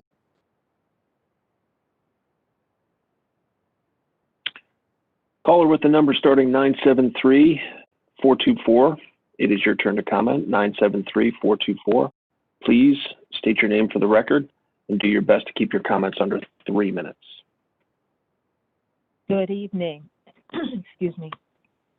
Good evening, Mayor Spiller, council, and staff. Happy New Year to everyone. My name is Deirdre Malloy, co-chair Montclair Housing Commission, NAACP Housing Committee member, and chairperson of the Landlord Tenant Housing Advisory Committee. This evening, I am speaking as chairperson of the Landlord Tenant Housing Committee. I just want everyone who is unaware to know that the committee advises and mediates landlord-tenant concerns for owner landlords and renters in town. This is a volunteer committee of housing professionals, landlords, renters, and anyone who is willing to bring information and clarity regarding landlord-tenant rights in New Jersey. Information can be found on the township website by searching landlord-tenant. We receive referrals from TOOM and other direct or indirect sources. We may take up to 5 days to respond. And during COVID, we hold Zoom meetings to review landlord-tenant concerns as needed. Excuse me. The Landlord-Tenant Committee does not have any legal powers. I'd like to repeat that. The committee does not have any legal powers to determine any outcome for landlords nor any outcome for tenants and can only make recommendations. The committee does not make decisions for the council nor for the township, but we share critical information.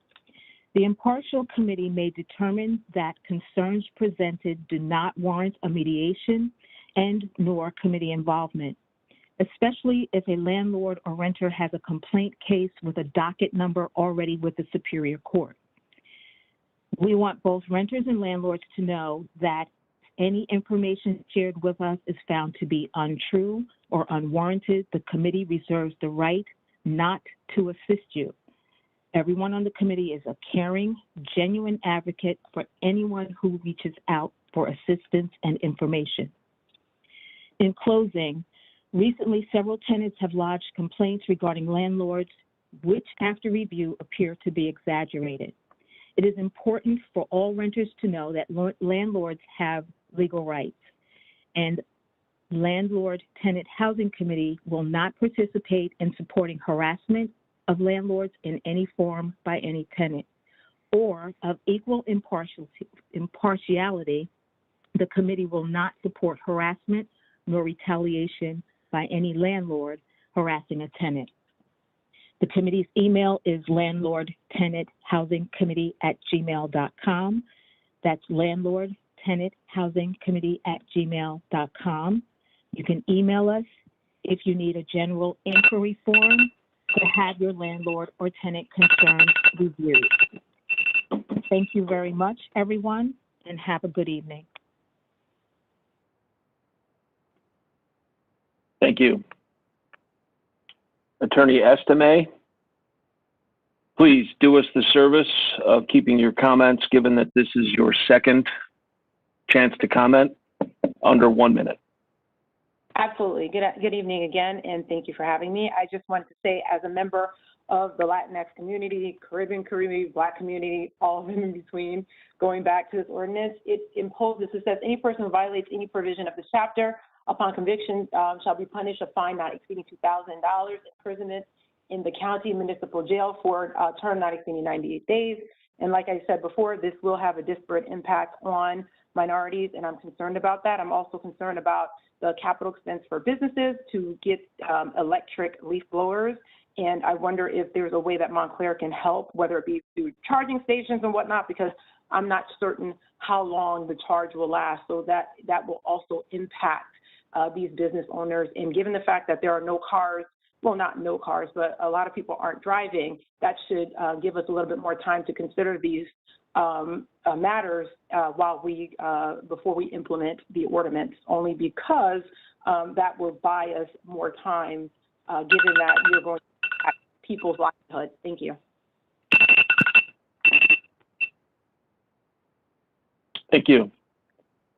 Mayor, there are no other callers in the queue. Okay, with that, consider public comment. Thank you very much. Do I see, Councilman Russo? Just a question to the manager, I guess, what the young lady was just calling about. Is that section, the violations and penalties section, there's one section that says 2,000, another section says 100. Which one are we voting on? Is the violation a $2,000 fine or a $100 fine? Want me to do that, Tim? Yeah, I could, but I'll defer to you, Ira, sure. There's a general penalty clause in which the judge can, impose a fine of anywhere up to $2,000, which is what which is the statutory limit on what we can do under an ordinance.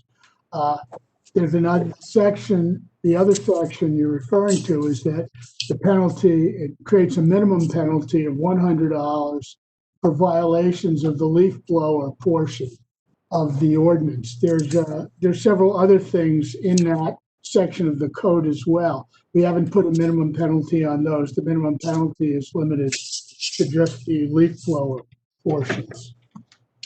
Okay, so the $100, that's not any different than what is in the ordinance right now, right? There is one. That's the ordinance. That's the 0 to 2,000. Yeah. Sorry, right. The 0 to 2,000 is what it is now. The $100 is the new piece, Councilman. Okay, I guess I'm reading this wrong. I haven't had enough input on this to really understand some of it. And I was concerned about that chapter, that section E that Mr. Rabaki referred to. I'm studying that now. Okay, thank you. Moving to that next new business, which is Ordinance 0-2101, which is an ordinance amending the Montclair Code, Chapter 217, noise, Section 6, internal combustion leaf blowers. I so move. Second. It's been moved and seconded. Is there council comment on this one? Yeah, just to continue what I was saying, Mr.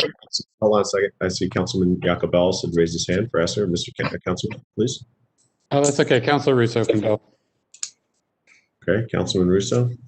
Yeah, I was just trying to get clarification on these items because from what I see, the cover memo is from December 22nd. There was a meeting held December 17th on a committee of our council, which recommended this 2 weeks ago. I never saw this until this past week. And this is something that I'd like to review more. I'm supportive of anything to strengthen, but I really don't want to see us just strengthen. I'm for a complete ban on gas-powered leaf blowers. So I'd like to vote on something that really reduces the use of these completely, because we have electric leaf blowers technically now. Why don't we move to that and require that? I understand this is like a step in the right direction, but it's nothing to me. It's an hour here, an hour there, a month here, a month there, a little more of a fine, $100 fine. People have violated. So I'm not happy with this, and I'd like to see this discussed further and maybe deferred, though I'm not against it. I'm for much, much more, and I'd like to have more time myself to really improve it. Thank you. Others? Councilman Jacobellis? And then I see Deputy Mayor after that with his hand. So Councilman Jacobellis and Deputy Mayor. Thank you, Mayor.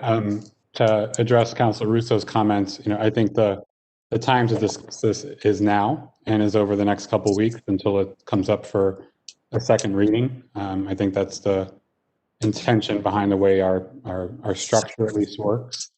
To speak to this specifically, like a lot of people have been working on this issue, including Councilor Russo, for a very long time, very, very long time. And it's always difficult to try and find balance and make everybody happy. It's not possible to do that. It's the grand art of compromise. And I think discussions that, we've been a part of, there's certainly been a back and forth in trying to figure out what is that right balance. And to me, this achieves that as a first step. I have said publicly that I am also for a full phase out of these devices within the next couple of years too, but I know that that is too extreme and dramatic of a change for the community immediately, and we need to work towards that, which is why I support this. So, I understand and appreciate that some people are going to feel like this is not enough and it's just nibbling around the edges, and some people are going to feel like this is draconian and the hand of government getting too involved in the lives of homeowners. But this is about responding to a very active and engaged community that has reached out on this issue to all of us over a sustained period of time, brought many of us along a journey to educate us on the issue, and me on many of these points that I didn't even know about. And, I just want to point out a couple things. One, the hours of operation for lawn care companies is not going to change. So this is not reducing hours for employees or the hours that they can work on a property. It's simply restricting the use of a particular device for an additional 1 hour a day. And for the month of March, because we are dealing with kids being home from, having to work, do their schoolwork at home, and people having to work from home. So this is giving families an additional month of some peace and quiet and relief from leaf blowers this March during the pandemic. And there's also, just no denying that as a result of the pandemic, that this issue has reached fever pitch in 2020, but that's not the reason to support a permanent change. The reason to support a permanent change is because the science on this is clear, on the negative effects on the environment, on public health, and what I think many of you feel, which is a strong belief that Montclair is an exceptional community, that it's a progressive community, and that we should be the ones to be leading on an issue like this. So I'm happy to answer any questions my colleagues have. I am sensitive to the fact that the timeline has been over the holiday season, and it's been hard to reach some of you and talk with some of you about this. And also just acknowledge that, I only joined the chorus on this within the last couple of months. Some of you have been working on this for years. I know Councilwoman Schlager has been working on this for years. As I acknowledged earlier, Councilman Russo, this has been a part of, your progressive views for decades, and I acknowledge that. I'm just hoping and really pleading with my colleagues that we can make this really small adjustment and change. It's an opportunity to see how things go, to learn from it, and to then make decisions about the future based on what we learn from such a small and incremental step. Thank you. Deputy Mayor. Yes, thank you, Mr. Mayor. I appreciate that. And I share actually Mr. Russo's sentiments in terms of the process. I too just got this actually yesterday to be able to look at it. It was very surprising to me to have gotten it so late, particularly considering, and Mr. Russo indicated that this has been discussed, I think, a couple of weeks ago. I've been on the council now for 8 years. Mr. Russo has been on for a lot longer than I have. I have a great deal of respect for him and his experience, as I do for several of the callers that came in, all of the callers that called in this evening, particularly Mr. Scott and Mr. Rubacki, been very involved in the town, and who have also raised concerns about the proposed ordinance. I mean, this was an issue, Mr. Mayor, you'll remember when we talked about, and the council eventually voted to reduce the speed limit on Grove Street. One of the biggest factors that we looked at that was never addressed was enforcement. The ordinance that we have on the books now, I can testify personally because I've had experience with it around where I live. There is zero enforcement. I'm not in favor of passing. Robin, if you could mute your screen, please, I'd appreciate it because I think I'm getting some feedback from you. Oh, I'm sorry. If we can concentrate first on enforcement before we go looking to do new ordinances or to amend ordinances, and even those who have made some very persuasive arguments this evening have talked about this is, I made a note, this is a good first step, but And so there's a lot more, I think, that needs to be addressed here. There's a lot more that we need to look at. I'm not sure why the discussion keeps changing too. And I know I'm not a terribly smart person, but I've heard leaf blowers, I've heard gas-powered engines, I've heard that the leaf blowers blow stuff in the air, but maybe electric blowers are better, but they also blow stuff in the air. And I'm sitting here going, I made a list. Well, what about lawnmowers? They're gas-powered and they blow stuff. How about snow blowers? The air is very heavy in the wintertime. There's nothing worse than having a neighbor with a bad snow blower that's polluting the air. Weed whackers, they're also gas-powered. They also stir up pollutants in the air. I'm hearing too, the concern that certain people have had expressed very articulately, that we're going to limit businesses in the middle of a pandemic even more, and it may have disparaging effects on certain workers, and how that plays out, and what areas that may be an issue going forward as well. The fine issue is also, and I'm glad that Councilman Russo brought that up. I was reading it, and as an attorney, I'm not clear on how the fines work. There's too much here. This is too serious. We've been dealing with this, at least I have, for 8 years. Many of my colleagues for longer than that. This is not the way to do this. I'm sorry. With all due respect to Mr. Yacobelis, I appreciate the work, Peter, that you put into this. I appreciate your concerns. You've been very active since you came on the council. It's much appreciated. I think that this, again, to Bob's point, to Mr. Russo's point, I think this needs to be put aside and needs to be looked at harder, and by all of us. Thank you, Mr. Mayor. Mayor. Thank you, sir. And I had Councilman Cummings next, and then Councilwoman Schlager, you're after that, okay? Okay. Both of you. Yep, thank you. Councilman Cummings and then Councilwoman Schlager. Thank you, Mr. Mayor. I appreciate what Councilor Russo, Councilor Yacobelis, and Deputy Mayor Herlock said. I come from this from a different perspective in that I met with the Quiet Montclair people, met with environmental, and I asked each of them how many members in their group were from the 4th Ward and how many were even, how many people were in the group. And the numbers just didn't reflect the 38,000 people who live here at all. When I asked the Quiet Montclair people how many numbers, they had 30 and none in the 4th Ward. So I represent the 4th Ward. So my first conversation was, okay, you guys need to get some people from the 4th Ward because that's who my constituents are initially. And then it spreads out townwide. Another issue that I have concerning this is also the fact that we're asking taxpayers to do something that we're not asking our own employers to do. So if parks are going to be cleaned and taken care of at 8 a.m., people are going to hear leaf blowers. If I then look at the county parks, in which I've had complaints from Glenfield Park and Anderson Park, where people came out there to clean, it's so I think it needs to be a little bit holistic approach about this. But then I go back to, I understand compromise, but again, for me, the numbers just don't justify it. And I'm not calling anyone a special interest group, but I've been upfront with the organizations about that concern. And I'm glad Mr. Scott called in because his backyard abuts mine. And I can tell you, he is out there at 8 a.m. and he's out there not only till it takes him 4 to 8 hours to do his backyard. And he does go around and clean up the South End business community. And he does a great job. But the bottom line is, for me, it's the numbers. It's the fact that we're not even doing it ourselves to our employees. And I think, again, the activity and the engagement with the community and with the council, because I knew this was a discussion that we were having and it wasn't being pushed off.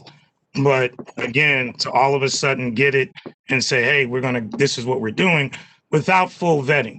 And the other part of my conversations with both groups, as I do with all other groups, is where else like Montclair is this going on? And Maplewood was the one township that was in their conversations that matched.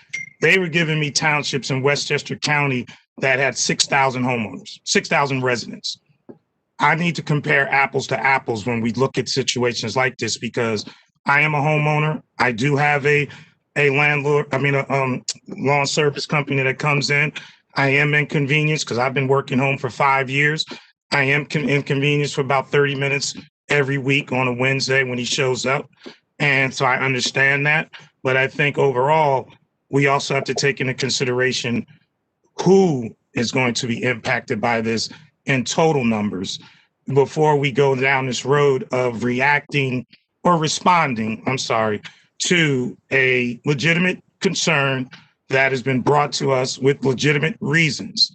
But that legitimacy does not, in my opinion, for me as a counselor, I need to make sure, A, my fourth ward constituents see this as a major concern for them.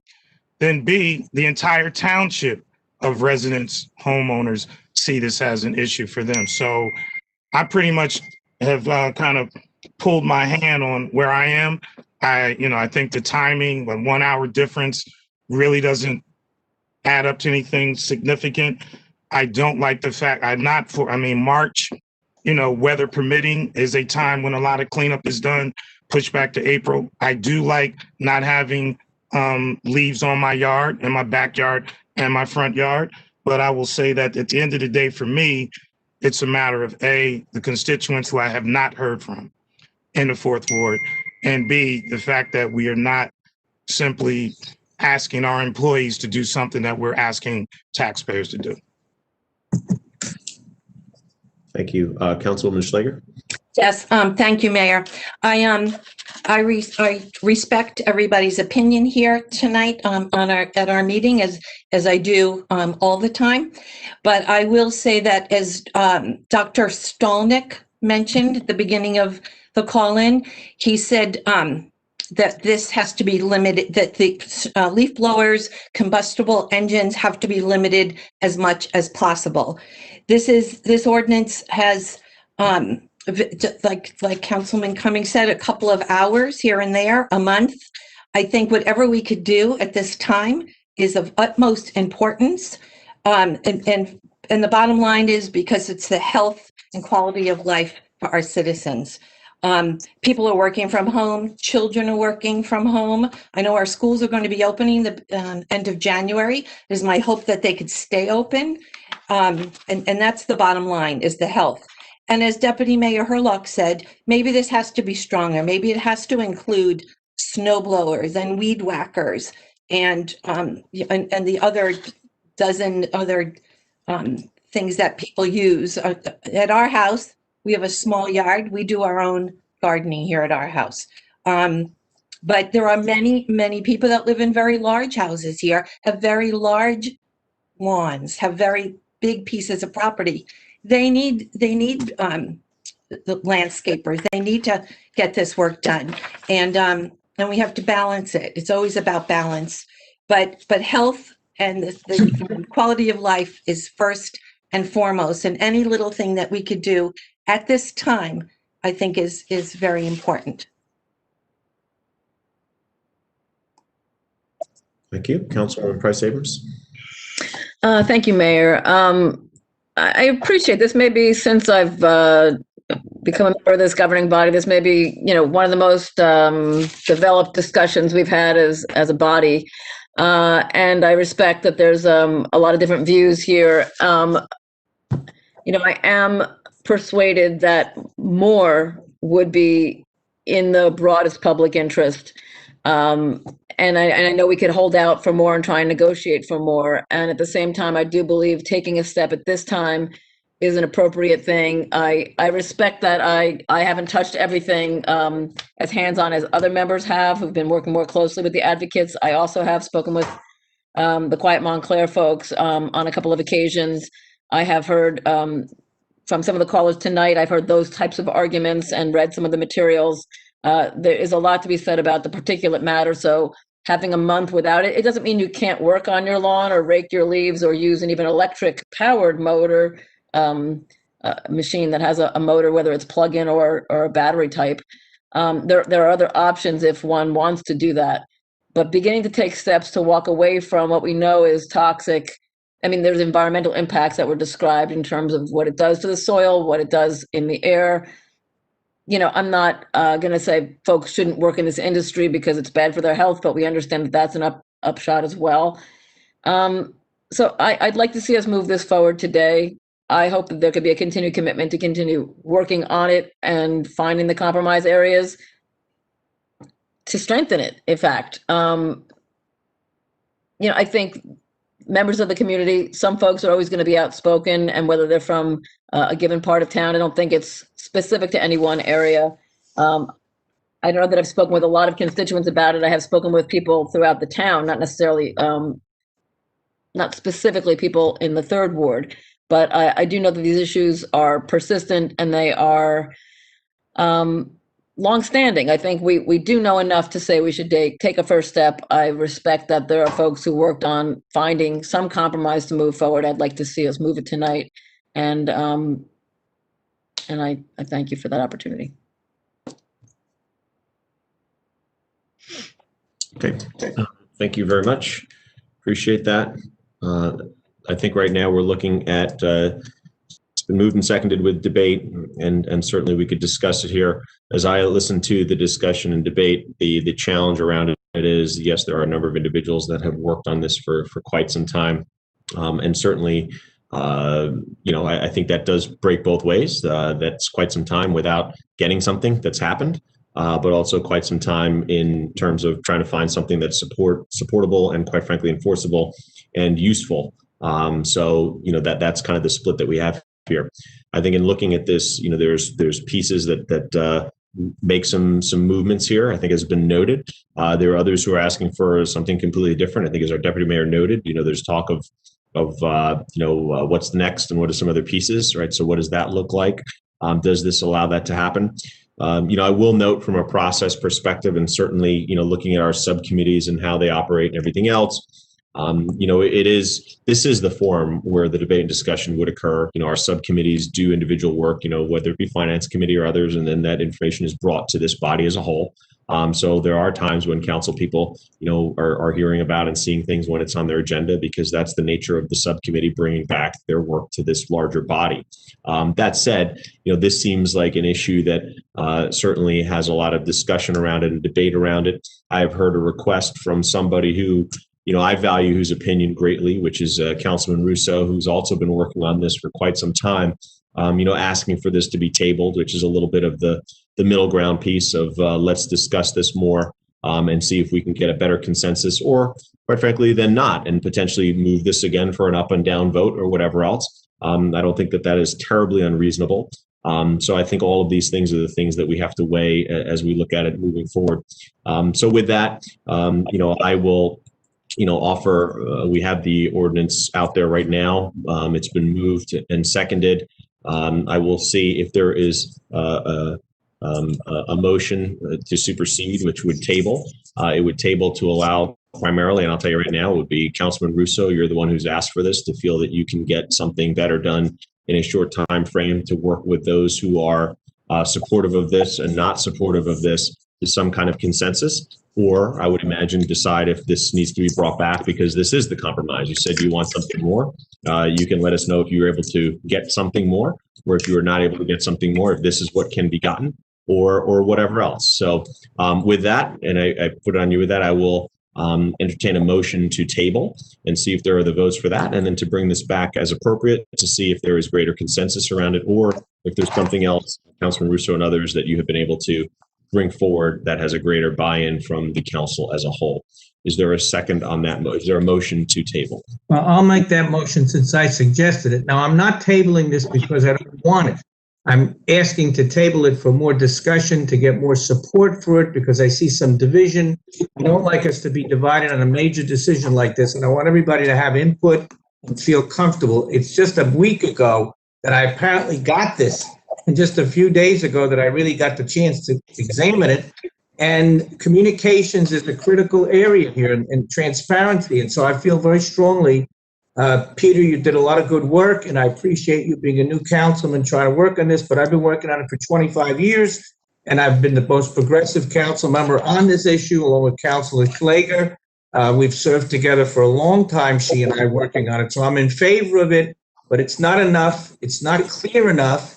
And of course, I want a whole revolution to electric, but that's another day. So I'm still making a motion to table for further discussion. I will second Mr. Russo's motion to table, Mr. Mayor. And I just so that we're all on the same page, I haven't made a determination one way or the other. I just have a lot of questions that haven't been answered this evening, and I've heard a lot more questions. So I will second Mr. Russo's motion to table. Okay, thanks. And which is I believe debatable. And as you both spoken to it, I will just note, and again, the reason for it, I know that I have an advocate in Councilman Russo and many others who've spoken, including Deputy Mayor, as he just alluded to, who are supportive of making sure we do something, but something that's effective on this. And Councilman, if you've got something that is you're able to put forward and bring, then great. And I'm sure Councilman Yacovelis, Councilwoman Price Abrams, and Schlager will be right there waiting to see what is able to come back with and decide where we go from there. Right. So with that, we've got a motion. Mayor, may I just ask if the governing body truly wants to table this and have it remain on the agenda with the motion to introduce pending, or is the want of the governing body to withdraw it, contemplate it, and possibly put something on the agenda in the future? Well, I know another motion is you can table to a specific date as well if we need it, or leave it more open, to your point, Mr. Manager, which I guess are getting at the similar comments of what you're noting. I'm not sure how long Councilman Russo will need to discuss these pieces. I don't want to have a date certain, but I also, know that through a table, we can leave it more open-ended as well if we need to. But if it's tabled and it comes back in a different form, this still exists and has to be dealt with. Correct. So, Manager, may I ask the question? You're suggesting that withdrawing allows us to reintroduce, let's say the 19th. Let's say just the 19th was the date. We could withdraw it and then reintroduce it? Or still be on the table? Anything can happen. I think what still be on the table. Hold on a second. So what the manager's noting under Robert's rules is if it's withdrawn, Councilman Russo, something that we bring forward again may or may not look anything like this. What he's noting in that if we table this is a start point for the discussion, right? This is the item that would be on the agenda again for discussion or modification, by the way, which it can be. So it kind of gets us to the same place. It's a little bit of a 6 of one and half a dozen, but it's, what we would choose to do as a council. No, that you're right. Then tabling is what I want because I want to start with this. It's progress, but it's not enough, and there could be some tweaking, and we could make some changes. But let's just table it. That's all. Thank you. I see Councilwoman Price Abrams, and then Councilwoman. Mr. Mayor, real quick, though, as a point of order. Given what Mr. Russo said, my second still stands for what Mr. Russo proposed. Point of order. Excellent, sir. Thank you for that clarification. So we still have a motion to table. Councilwoman Price Abrams. Thank you.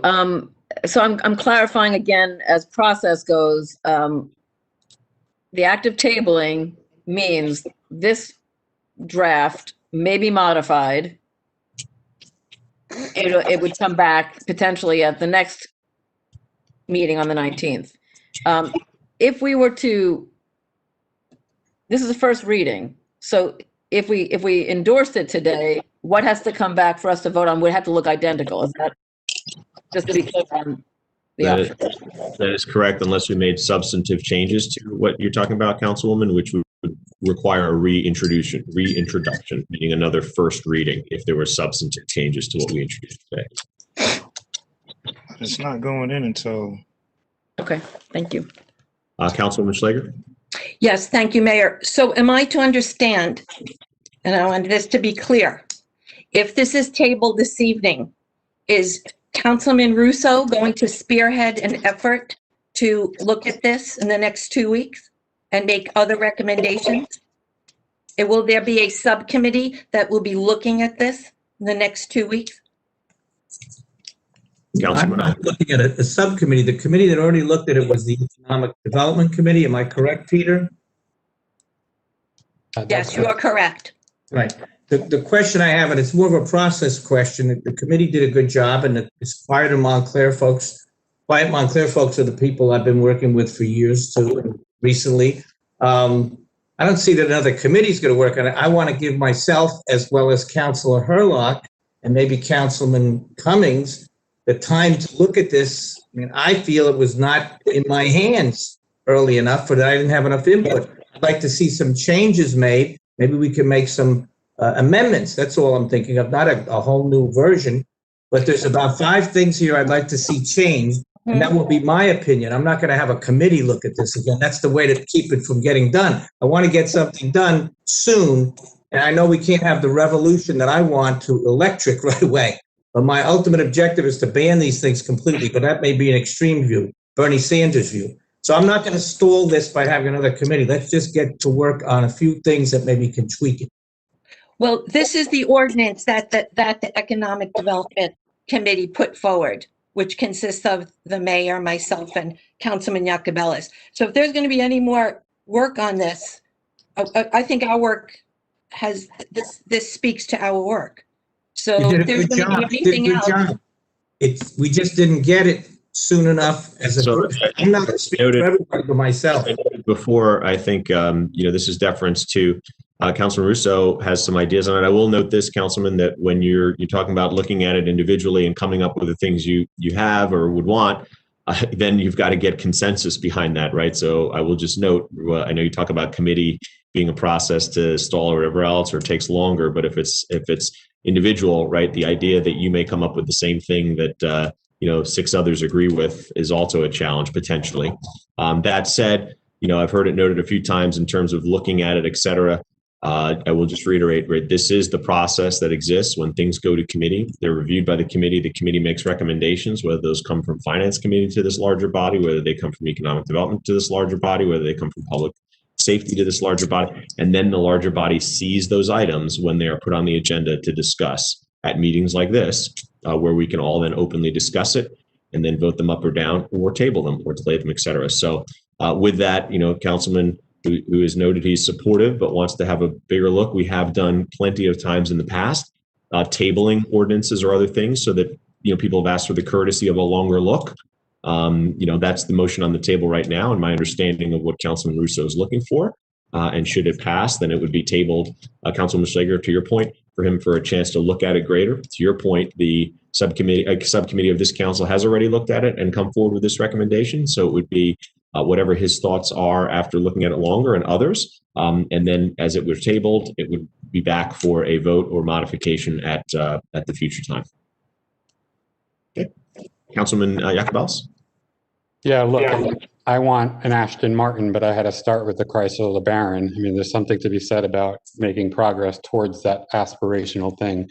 There is absolutely nothing unique about this ordinance and this process. It is exactly the same as every other ordinance and resolution. We trust each other in the committee structure to make recommendations out to the full council. We've got this period of time where you vote on it once. You've got 2 weeks to discuss it even further, and you vote on it a second time before it becomes law. The people elected 7 distinct individuals from different walks of life and different experiences. They do not elect a monolith. We do not have to have agreement for 7 of us to advance legislation in this township. I believe there's agreement with the majority of the council today on these very small and incremental changes that we're proposing. I believe the best course of action is to advance this ordinance today. Let's lock in the changes. And if we think we can get something better or do better than what we've already gotten to this point on, we can circle back and eventually pass an additional ordinance that would make those changes. But to make perfect the enemy of good enough would be a really big mistake, and I think would set this movement back. Okay, seeing no one else looking to speak, we have a motion on the floor at the table. Let's do roll call, Madam Clerk.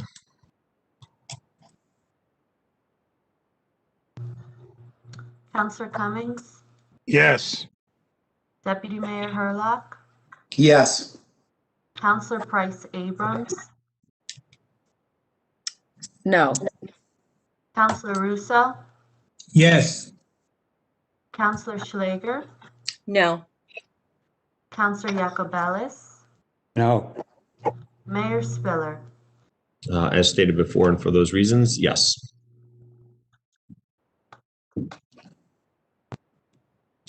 Okay, we have that. Next is the pending ordinances, which is Ordinance O-20-24. Madam Clerk? Thank you, Mayor. I wish to report that all pending ordinances listed on tonight's agenda have been published and posted, and copies have been made available to the public as required by law. Item B is Ordinance O-20-24, amending ordinances O-20-08 and O-20-20 to extend the temporary moratorium on rent increase due to the COVID-19 pandemic. All right, thank you very much. I do appreciate you did both, noted both at least. This is the second ordinance amending, again, the temporary moratorium on the rent increase. Council comment?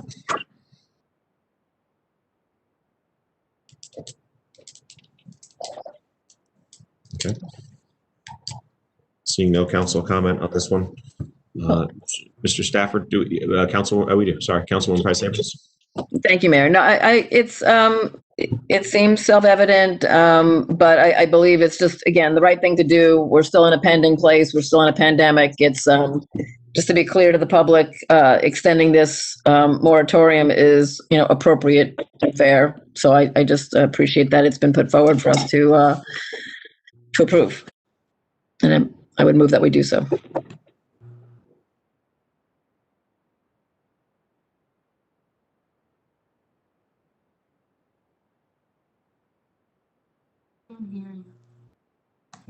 Mr. Mayor, you're muted. Thank you very much, Deputy Mayor. There's always a moment, right? There's always a moment. I thought I saw a few others move around, but it doesn't look like anyone else with anything else to say on this one. Okay. Madam Clerk? Mayor, I will tell you before the clerk calls the roll, if that's what you were asking her to do, that there is no one in the queue to comment during the public hearing. Okay, and I'm looking at that myself, Mr. Stafford. Thank you, though. But yes, appreciate that. Thank you for noting that for the record. Will you please call the roll? Just want to make it clear that the public hearing was opened and closed.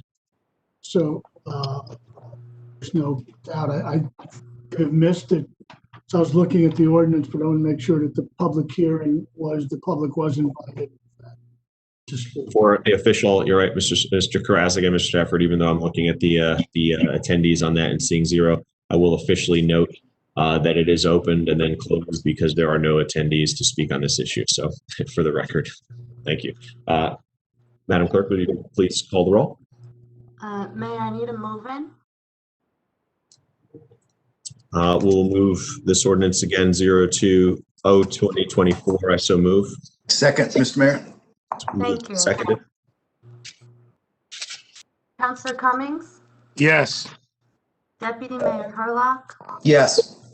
Councilor Price Abrams? Yes. Councilor Russo?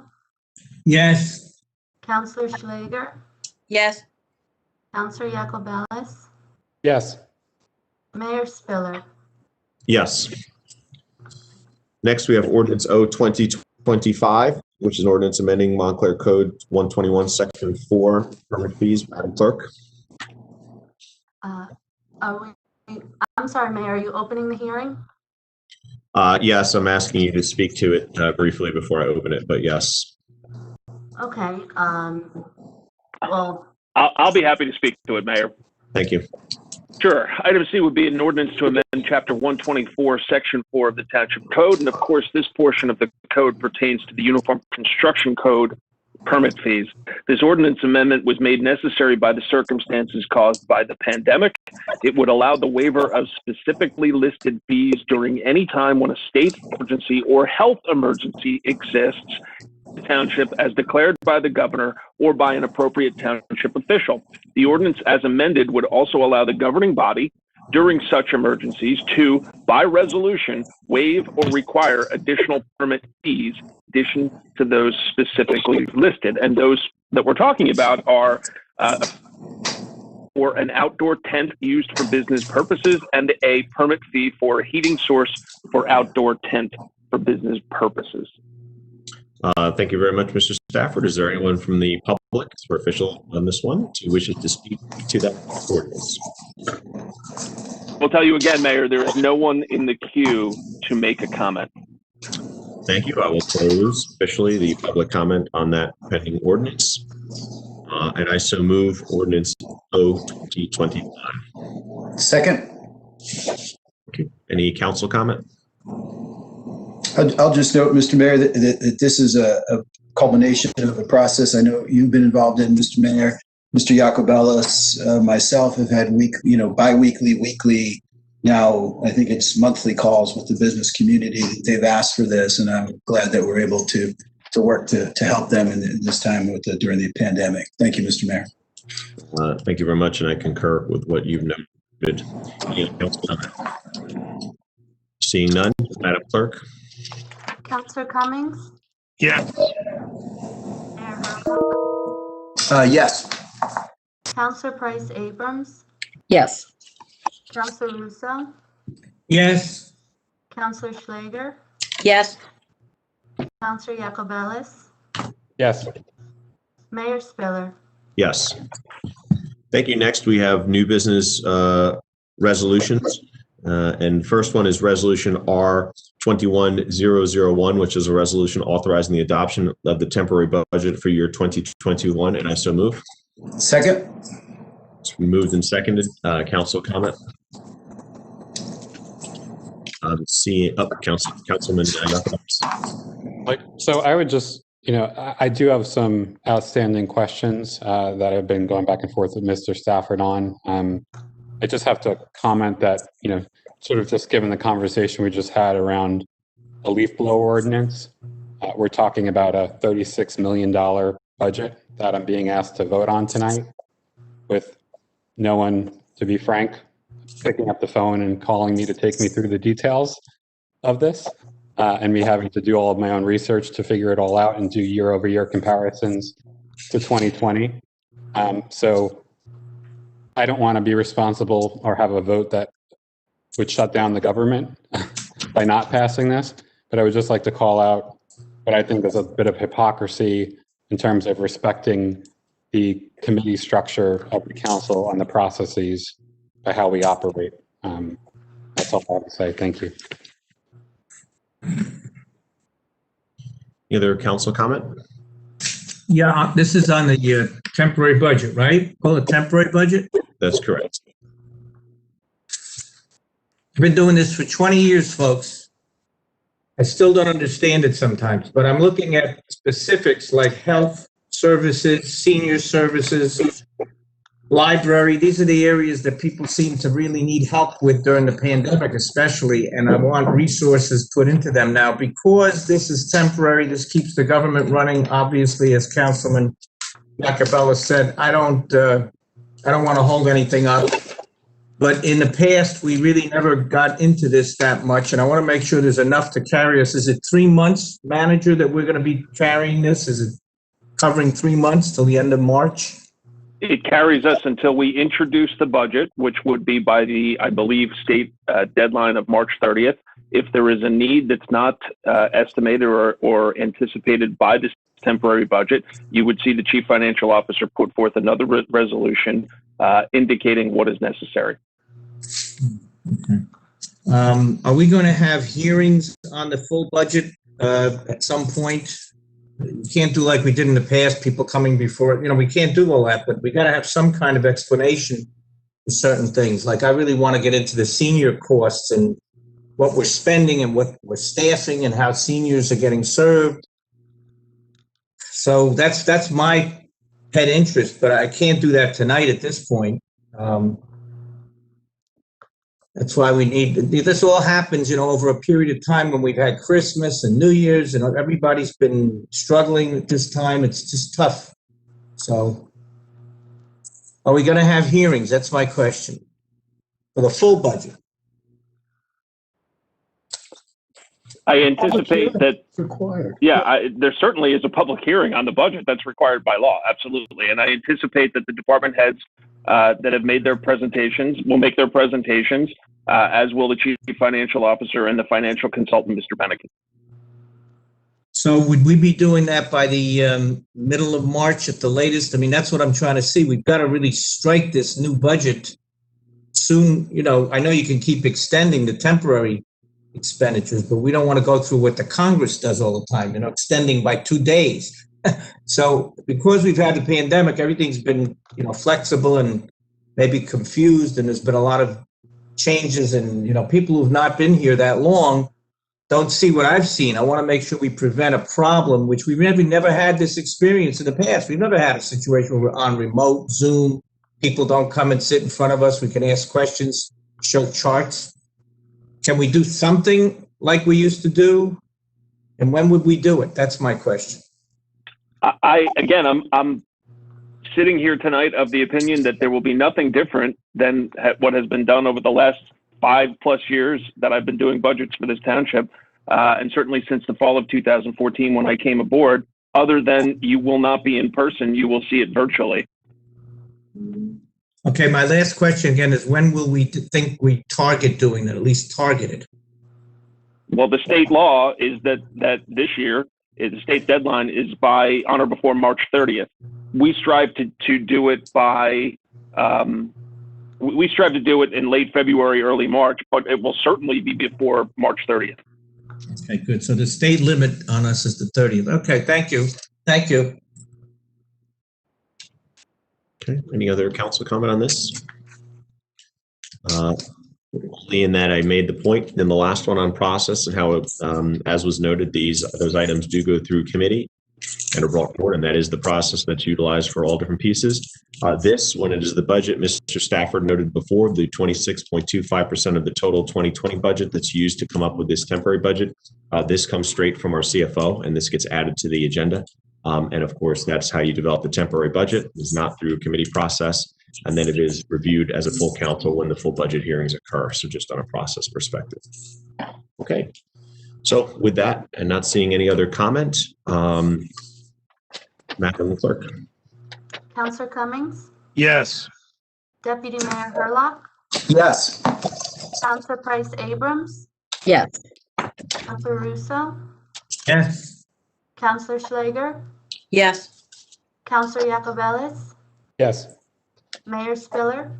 Yes. Next is Resolution R21-002, which is a resolution authorizing 2020 appropriation reserve transfer pursuant to N.J.S.A 40A:4-59, and I so move. Second. It's been moved and seconded. Council comment.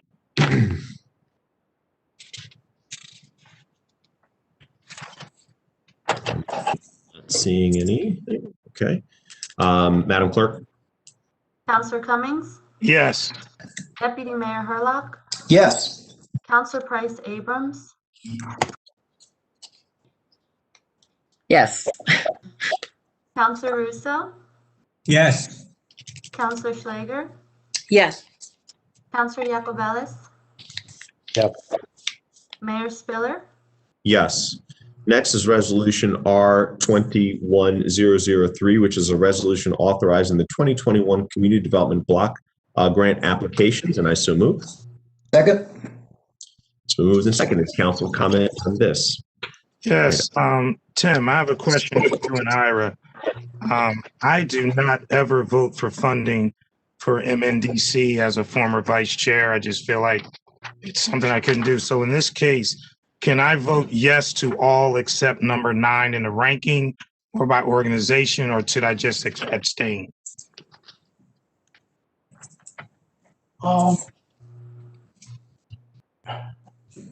I think it would be safe on this particular resolution. It would be safer to abstain because the items are connected to each other. It's not as if you appropriation ordinance.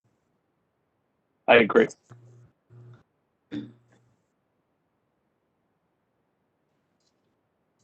That's it. I'm good. Resolution, I'm sorry. Any other council comments? Seeing none, Madam Clerk. Councillor Cummings? Abstain. Deputy Mayor Hurlock? Yes. Councillor Price Abrams? Yes. Counselor Russo, Yes. Counselor Schlager,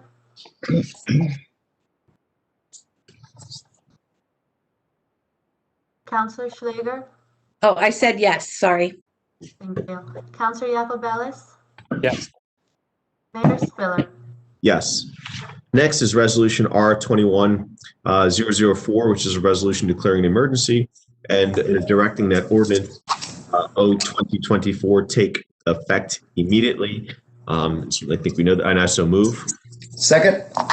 And Mr. Stafford, for the purposes of everyone, I just want, those listening, can you please speak to this one? Certainly. Item G is a resolution that would, given the COVID-19 pandemic and the declared state of emergency and pursuant to the authority vested in this governing body by N.J.S.A 40:69-181B Bravo, declare that an emergency exists requiring to mitigate hardship and risk of displacement to township tenant residents. That Ordinance O-20-24 adopted moments ago take effect immediately rather than require the normal estoppel period. All right. Thank you very much. And I think that, thank you for that emphasis point in stating that. I think we've all noted as to why. With that, any council comment? Seeing none, Madam Clerk. Counselor Cummings, Yes. Deputy Mayor Herlock, Yes. Counselor Price Abrams, Yes. Counselor Russo, Counselor Russo, Yes. Counselor Schlager, Yes. Counselor Yacobelis, Yes. Mayor Spiller. Yes. Thank you very much. Next are our discussion items for our upcoming meeting. Mr. Stafford, can I turn it over to you, please, for a review and preview of those items, please? Of course. Item 1 was withdrawn. Item 2 would be a resolution consistent with N.J.S.A 40:53-1 and as required by N.J.S.A 10:4-6 designate official newspapers for all advertisements and notices required by law to be published by the township and to receive notice of its meetings. The township implemented an appropriate bidding process for on-demand property maintenance services as part of its efforts to manage vacant and abandoned properties. On November 10 of 2020, 4 bids were received and each was analyzed for completeness as to services to be provided and regarding prices. It is in the township's best interest to award multiple contracts for such on-demand property maintenance services to allow for sufficient redundancy during crises, to allow for efficient planning in the event that a high volume of work is anticipated given a pending storm or an emergency event, and in case one or more vendors are otherwise unavailable to complete non-emergency work. Item 3 would be a resolution authorizing the award of a contract for on-demand property maintenance services through bid number 20-11 to each of the 4 responsive bidders. Each contract would be for the period of January 1, 2021 through and including December 31 of 2022. And each contract would have a township option to extend the contract for the 12-month period of January 1, 2023 through and including December 31 of 2023. The cumulative amount of the 4 contracts for the 2021 budget year would not exceed $74,000.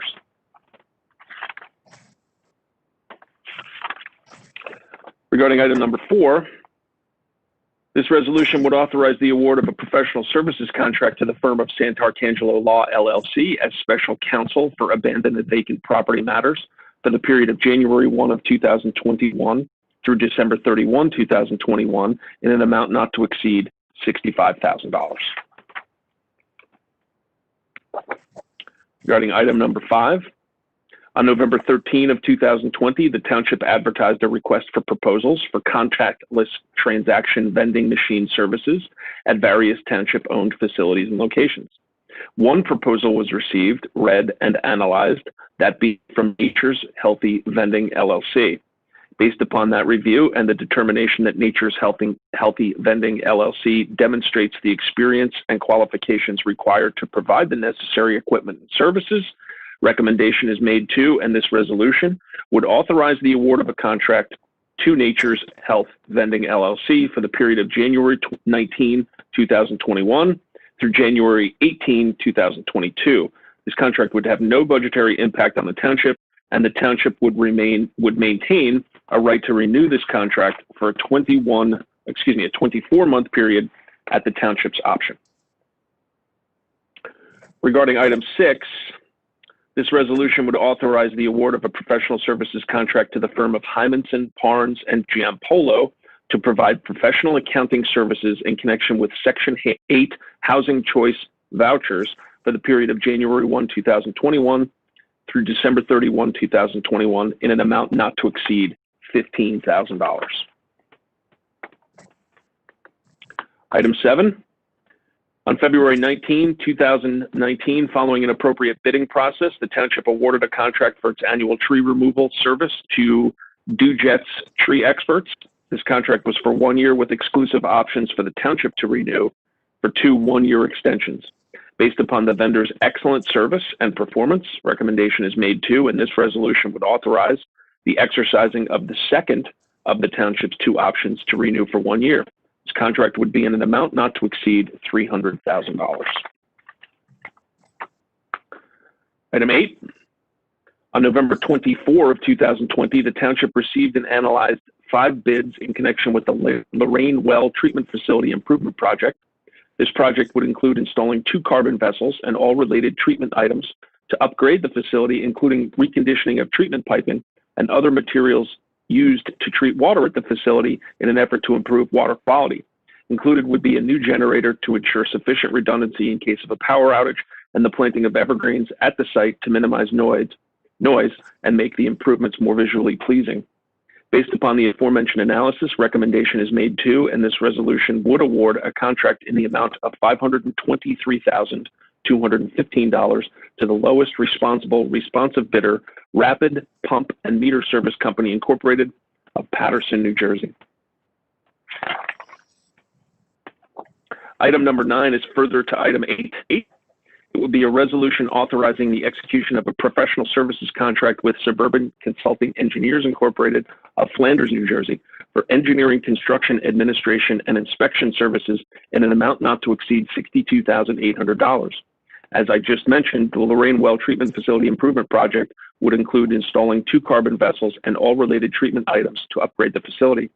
The firm will monitor and inspect the installation of a concrete pad to support the 2 carbon vessels, installation and related pipework for the vessels, installation of the vessels themselves, installation of the generator, and the plantings in the area, as well as an installation of fencing with a gate. Item 10.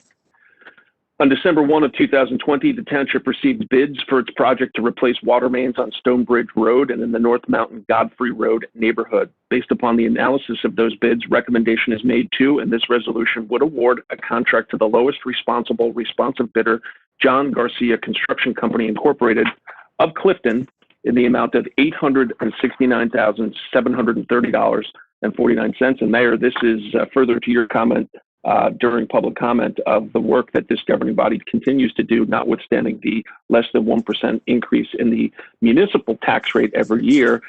This is, I can't say unheard of, but it's certainly not widely seen throughout the state of New Jersey, if not the region, to have a minimal tax increase, yet continue to do work like this, upgrading the water quality system in an effort to reduce water hammer, to reduce water pressure inequities, yet not and main failures, yet not compromising our fire flow requirements to engage in firefighting should that need come up. Item number 11. The township received a certified local government grant from the New Jersey Department of Environmental Protection, State Historic Preservation Office, otherwise known as SHPO, in the amount of $24,999 to prepare a cultural resource survey of the estate area.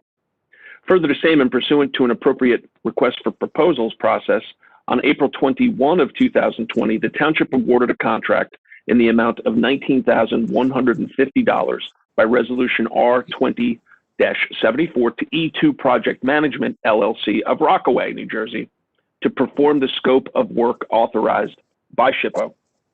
Given the circumstances caused by the pandemic, SHPO advised that a request for an extension to the grant period would be accepted.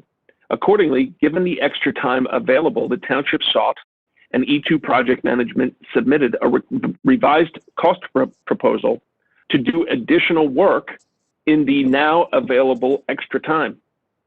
And of course, that work is consistent with the scope of work approved by SHPO, and it is within the grant funding parameters. Therefore, a recommendation is made to, and this resolution would authorize the amending of the contract with E2 Project Management, LLC, to an amount of $24,999. Mr. Mayor, I yield the balance of my time. Thank you very much. And I think, as you alluded to, there are many items in there. When we talk about the infrastructure work that we are constantly focused on as well, there's a ton in there.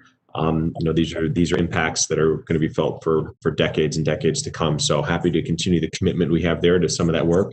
And also, if you wouldn't mind, please passing along a big thank you to Mr. Abzarni. I think the work that he does is just unbelievable and really impressive.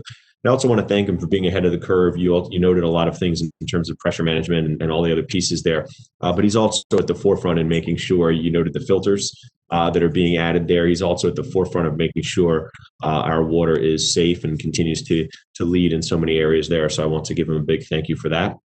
And we see the cost of that here, which is rather expensive, of course, but well worth it, as we all know. So please pass along our thanks for the work that he does. I know we all appreciate that. All right. Thank you for the preview and summary of those items. Much appreciated. Next, I will go around, and people at home will note we do not have a bill list this month. So you're not missing anything. We didn't miss this one, but not this month. So with that, not that this meeting, sorry. Moving forward, I'll go around the horn, but Councilman Yacobelis, I see you with a question or comment. Thank you. Just regarding some of the items that Mr. Stafford went through, I just had a couple comments, questions, and if that's okay. On item number 3, the resolution for the award of a contract for on-demand property maintenance services, just a comment that I noticed that Pierre's, that particular company, is the only one located in Essex County, and they also happen to be the one that bid the lowest on each of the services. So just something to call out. I know that the point of this is that there's going to be 4 firms that are available on demand for services. They could be tied up. 3 of them could be tied up, and we hope to get the 4th when we need them. But just that we consider going to Pierre's sort of first for each instance when we need them. On number 5, the resolution authorizing a contract with Nature's Healthy Vending, just an amount. I didn't see a dollar amount, so just want to understand the monetary component to this. There is no monetary component. There's no cost to the township whatsoever. Okay, thank you.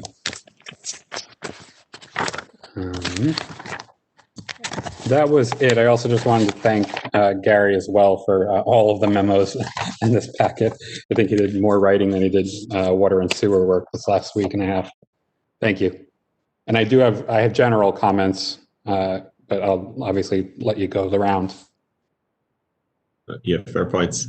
There's Councilman, as you note, a lot of water and sewer, research that happens there, but there's a lot to it. But he does a great job, so thank you. With that, I will start with our staff. Madam Clerk, I'll start with you this meeting. Anything you need to add, like to add? Yes, thank you, Mayor. I'd like to mention that some forms and applications that are processed through the clerk's office have been updated and posted on the township website. Some of these updates include paperless processing, allowing us to deliver better service and safer. In addition, we've posted a portal on the website designed to give convenient access to a wealth of public information without the need to fill out any forms. That's all I have tonight.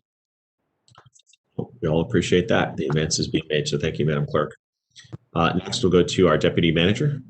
No comment, Mayor. Okay, thank you. Let's go to our Township Attorney. I did deputy manager. Why not go manager, Mr. Manager? Oh, Thank you, Mayor. Sadly, I have to relay that as of this evening, official reports are that the confirmed number of COVID-19 cases in our township is 1,382, and that number includes 62 individuals who did not survive the illness. To that point, Essex County is now distributing the Moderna vaccine. The Moderna vaccine is a two-dose vaccine, with each dose separated by approximately 28 days or 4 weeks.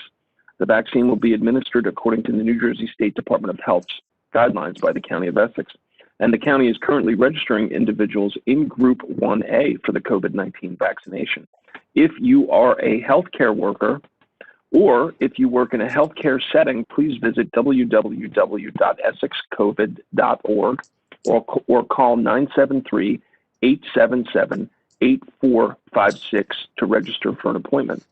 Montclair residents will receive vaccinations from the county at the former Kmart building at 235 Prospect Avenue in West Orange, and this site will be open for vaccines by appointment Monday through Saturday from 10 a.m. to 6 p.m. The site has been open, as have the other 4 sites that the county has opened since December 26th, the day after Christmas. Again, Monday through Saturday, and it will continue to be so until all are vaccinated. Upcoming Essex County COVID-19 testing locations and dates include Thursday, January 7 from 3:30 to 6:30 p.m. at the Essex County Department of Public Works Complex, which is located at 99 West Bradford Avenue in Cedar Grove, and Saturday, January 9 from 8 a.m. to noon at the Essex County South Mountain Recreation Complex, commuter parking deck located at 560 Northfield Avenue in West Orange. Essex County residents aged 8 and older with or without symptoms are encouraged to get tested. Testing is by appointment. To make an appointment, please visit that same website, www.essexcovid.org, or call 973-877-8456. Testing is provided free of charge to all Essex County residents. Additional dates will be announced by the county and will be found on its website, which is the same website, essexcovid.org.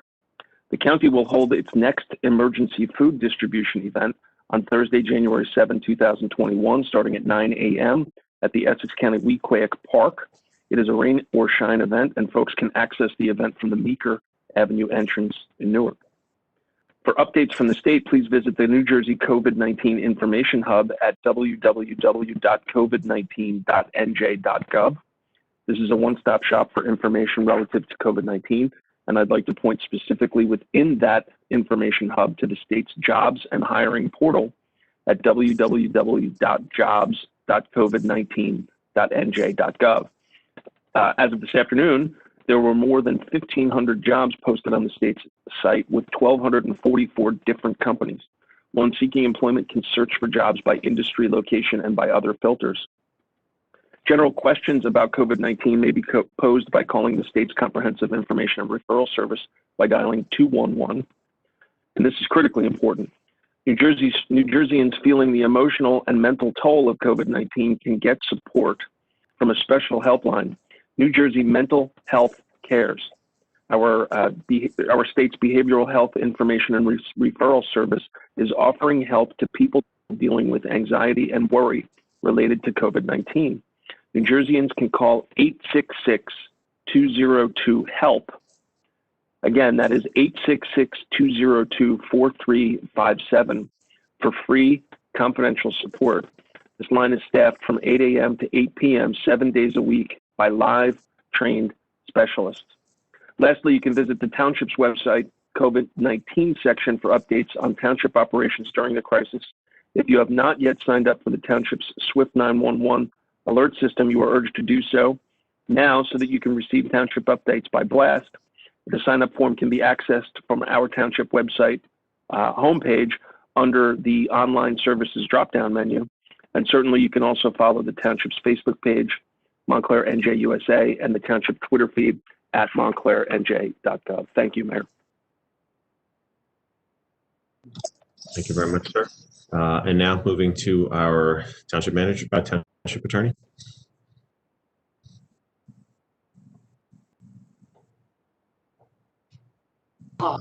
Get to the unmute. I'm sorry. I don't have anything to say this evening unless anyone has any questions. Okay. Thank you, sir. I'll start with Councilman Jacobellis. I know you had your hand up before to comment, so let's start with you. Oh, no, thank you. That was really just to address that particular section of our agenda. But all good. First and foremost, Happy New Year to all of you and to the public at large. I think we have a couple dark months ahead of us, figuratively and literally. But I just want to keep everyone's eyes kind of pegged on the future, which I do think is bright and hopeful. I'm certainly hopeful. The manager mentioned this. I want to acknowledge now it's been 62 deaths, people that we've lost in Montclair to COVID. I know this was a really lonely holiday season for a lot of people struggling with those losses. And that's just a reminder of how real this is for all of us. I want to encourage people to continue to visit essexcovid.org as a strong resource for everything COVID related, including vaccine information, which is critical right now. I want to just send my thoughts out to everybody in the school system who's continuing to work through the complexities of our buildings and ventilation issues and everything that needs to be in order for schools to return safely in January and February. I want to thank PSE&G and Mr. Scantlebury for working to get all of the lights fixed on Church Street and Bloomfield Avenue in the downtown business districts, and businesses reached out to say thank you for that, and I want to make sure to pass that on. I also want to thank Iron State Development for the changes that they agreed to make to parking rates for their private operated garages at the Seymour Street development for the period that the Midtown deck will be under construction. It's welcome relief for a lot of businesses and consumers. And last but not least, one of the things that I keep thinking about, and this was talked about from some folks who called in earlier, is what the future of law enforcement and policing does look like in Montclair. And I'm eager to have that conversation. I know we have a public safety committee, and I respect that, but I really do look forward to what a public safety center of the future can be in Montclair, and what law enforcement and the relationship with the community can look like as we continue to take the lessons of these movements and absorb all the changes that are happening from a national and state level. But I think there's some exciting things ahead, and I'm looking forward to that. And with that, thank you. Thank you very much, Councilman. Certainly, as you just noted and alluded to, Mr. Karasik, can you give a little update? I know on the Midtown piece, in that it was just noted, and I know there's work that's going on there and actions being taken. If you could speak to that, appreciate it. Well, the Seymour Street development, or Wellmont development, depending on how you call it, has been moving along quite nicely. The South Fulton parking deck, which was the deck that actually is the parking deck directly next to the Wellmont Theater, has now received a temporary certificate of occupancy, a TCO, and is going to open either tomorrow or the next day, but probably within the next day, and will be available for parking. The rates in that deck will be comparable to the rates in our municipal parking decks. And there was some issue early on about whether or not people would be required to pay a large sum or an initial sum of $7 or more. And that's been straightened out so that the rates will reflect an hourly rate with a certain 15 minutes free at the beginning. We will publish, and they will publish on their website, the rates. But suffice it to say that we worked out a rate scale which at the request of the businesses, which will work for the businesses. At the same time that this is happening, and because it's happening, the Midtown parking lot on Glenridge Avenue is closed to parking. From the next few days will be a transition period. Any cars that are in there will be out. PSE&G is taking down the wiring that's there. The lot will be closed to further parking, and we are building a municipal parking deck at that point, which will have 315 parking spaces, will be owned and operated by the municipality. And this is part of the benefits of the Seymour Street development. The cost of the deck is almost entirely being paid by the developer as part of the Seymour Street deal. Township's paying less than 10% of the cost. So, and we will be operating it and receiving all the revenue. So this is all happening right now. It's going to cause disruption. Parking on Bloomfield Avenue, rules for that block of Bloomfield Avenue will be changed. New signs will be up, so look out for it. But we all hope that it'll progress as quickly as possible, and that we'll have a wonderful new project opening. So I don't know if there are any specific questions, Mayor. I'll answer them, but that's general summary. Certainly think you hit the key pieces there. Obviously, this is an example of getting, very big public benefit out of a project that's moved forward. Getting a deck to add to parking capacity in town is a huge thing. Obviously, saving our residents, our taxpayers, considerable dollars, and us not having to foot that bill. So that's a tremendous piece. Some of the parking issues that we always hear about, to be able to alleviate some of that, I think, is one of our big accomplishments with this project. Again, without that big burden for our taxpayers. So certainly kudos there. I know that many years of work has gone into something to get to this point.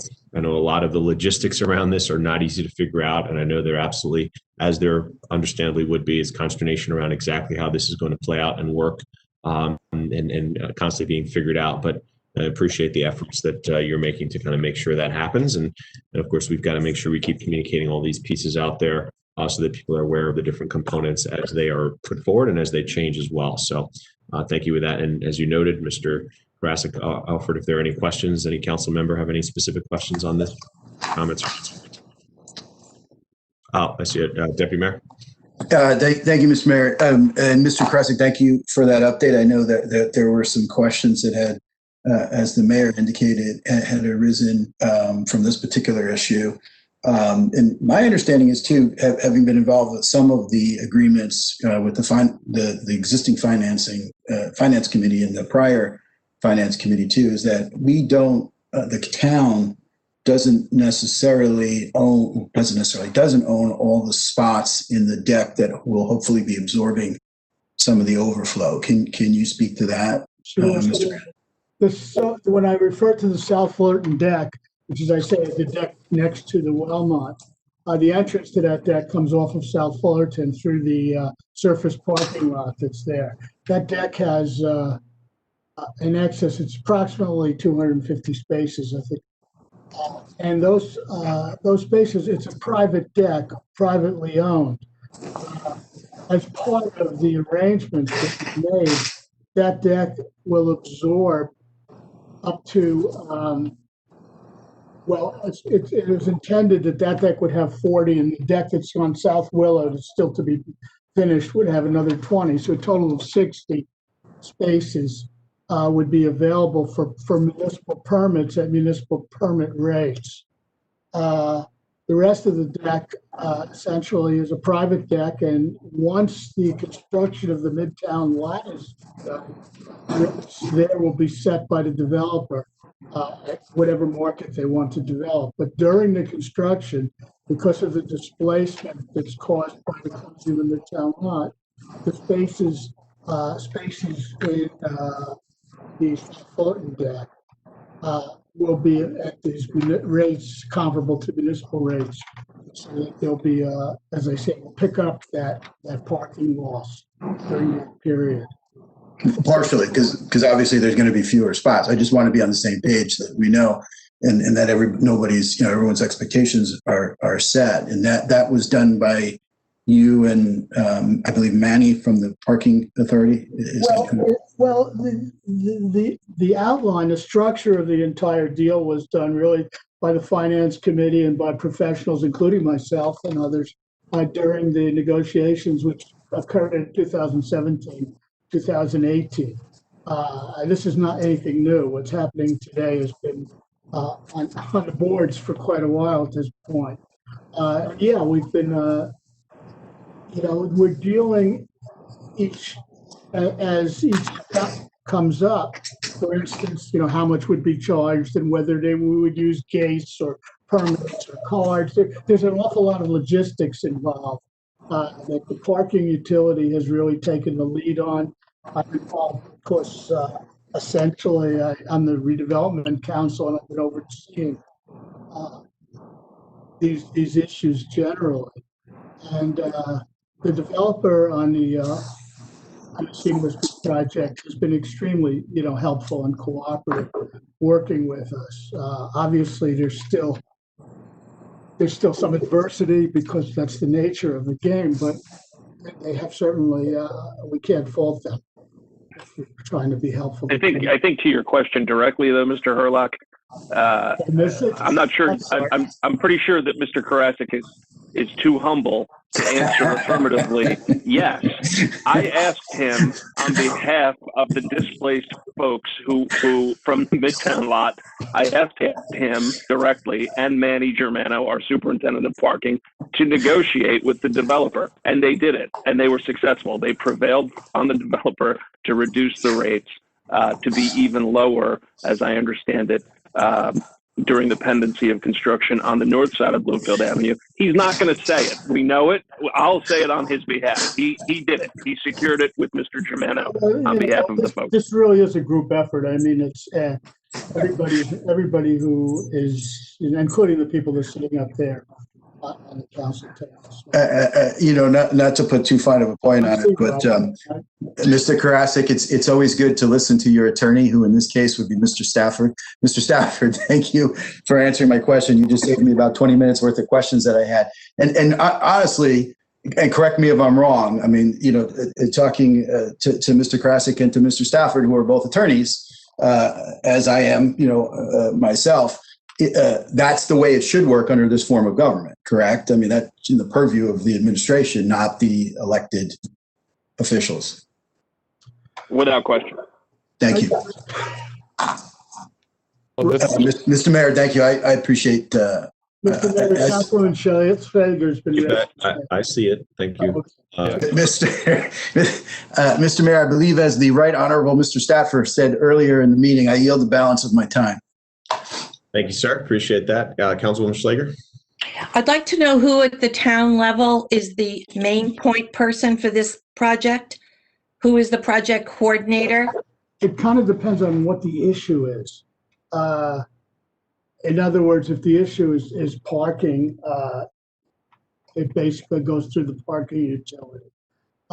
If the issue is how the garbage is going to be picked up from the businesses that are along Bloomfield Avenue, that's handled by community services. And basically, I have to say I'm involved in every piece of it to some extent or other. At least I'm aware of what's going on across the board. So I may be, for the council, the best person to speak to probably is myself or the manager, Tim Stafford. And we can either answer your question or implement your concerns or at least get you set you up with the people who can. So that's and then we also have, Katera, which is the company building the deck. They have an on-site person who we contact when we need things like, from the contractor. So who would be the point person to make sure that the project is going according in a timely manner? Because time is of the essence, as we found out, these past week when businesses are uprooted a bit here. So who's going to be the point person to make sure that this is done? I would say me, because we have there's a time frame on this project. Obviously, COVID has cut into it, but not badly. The parking deck is supposed to be finished by October 31st of 2021.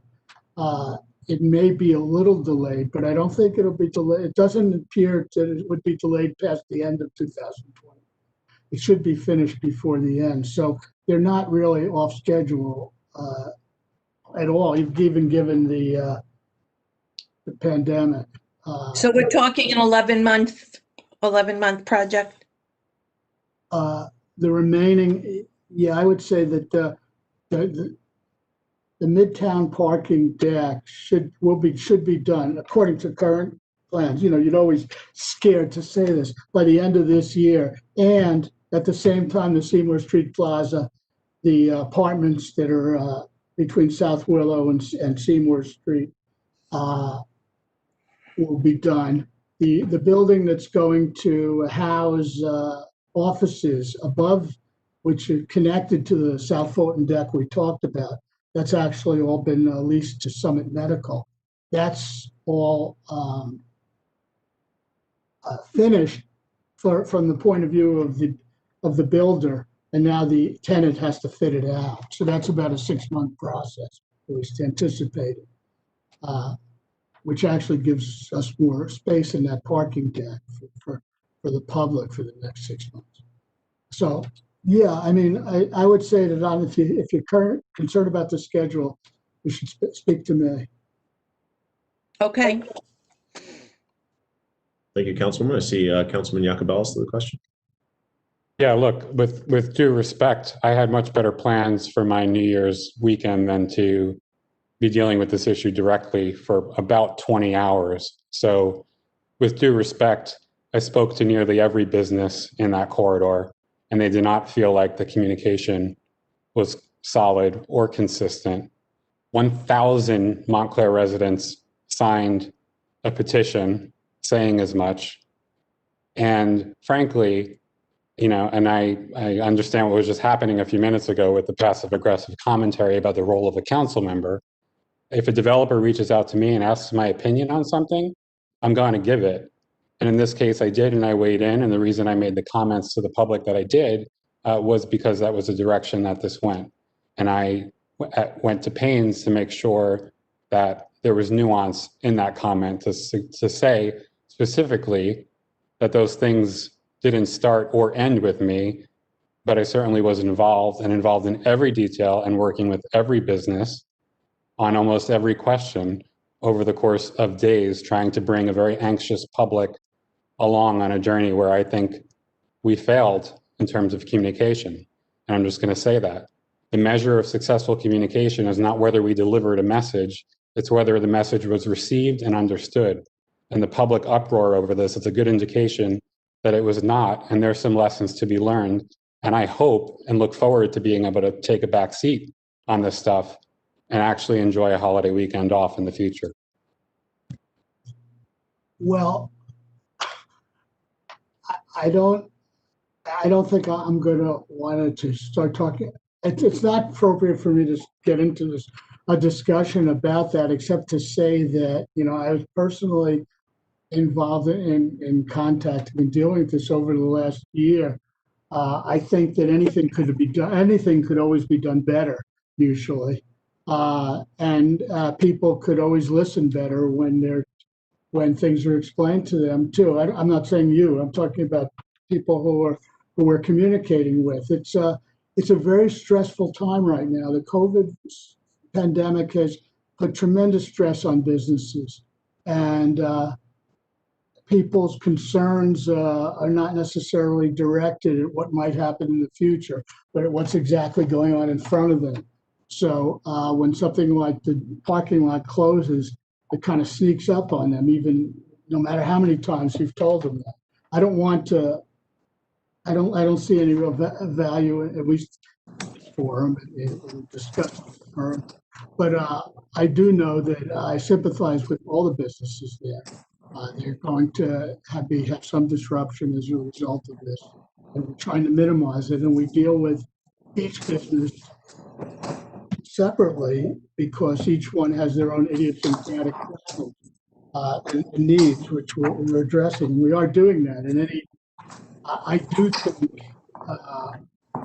in the role of the council can be ambiguous because this is an administrative matter, and we deal It's not good to have a lot of voices at the same time. Each one of you are elected officials and have your responsibility to the people. And when the people call you, you can't blow them off. I mean, I understand that, but you also have to realize, and I didn't mean to imply any, I don't think I meant to imply any criticism in anything I said before earlier, but I do think that, you know, I think the Councilman Hurlock, or Deputy Mayor Hurlock was suggesting, you know, the council is, you know, and the administrative side of this has to be handled administratively. So to have one voice, and that's the best I could say. I don't think there's anything further to say. And just so that we're on the same page, as the one who spoke, I'm not sure what the passive aggressive comment dealt with. It certainly was not in my intention. I was just asking the question, quite frankly, for obvious reasons, not the least of which I happen to be a business owner who was on that corridor and speak with business owners constantly and have been involved for a long time with those calls that Mr. Krasik was just speaking about with regards to coronavirus. So it was not my intention in any way to imply anything. As a lawyer, I am very respectful of process, particularly in this form of government, which is a very limited form for elected officials under the Faulkner Act. That's all I have to say.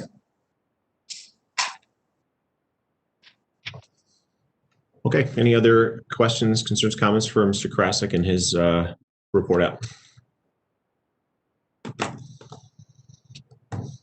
Okay, good. And I think, you know, to both and all my colleagues, council colleagues' comments, I think there is that fine line, as Mr. Krasik has noted, and certainly, you know, it is clear in this form of government, I think the balance there is to look appropriately at what has been said and done. That is the purview of the manager and staff very clearly.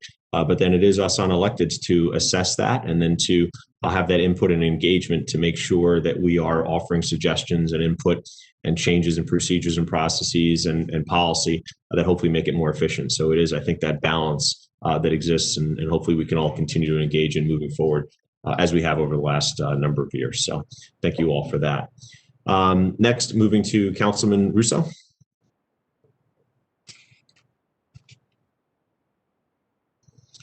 Councilman Russo, I'm not gonna say it with any glee because I did it myself earlier, but I got to unmute yourself. Thank you. I don't know why that happened. Why am I muted? I guess you shouldn't have heard what I said.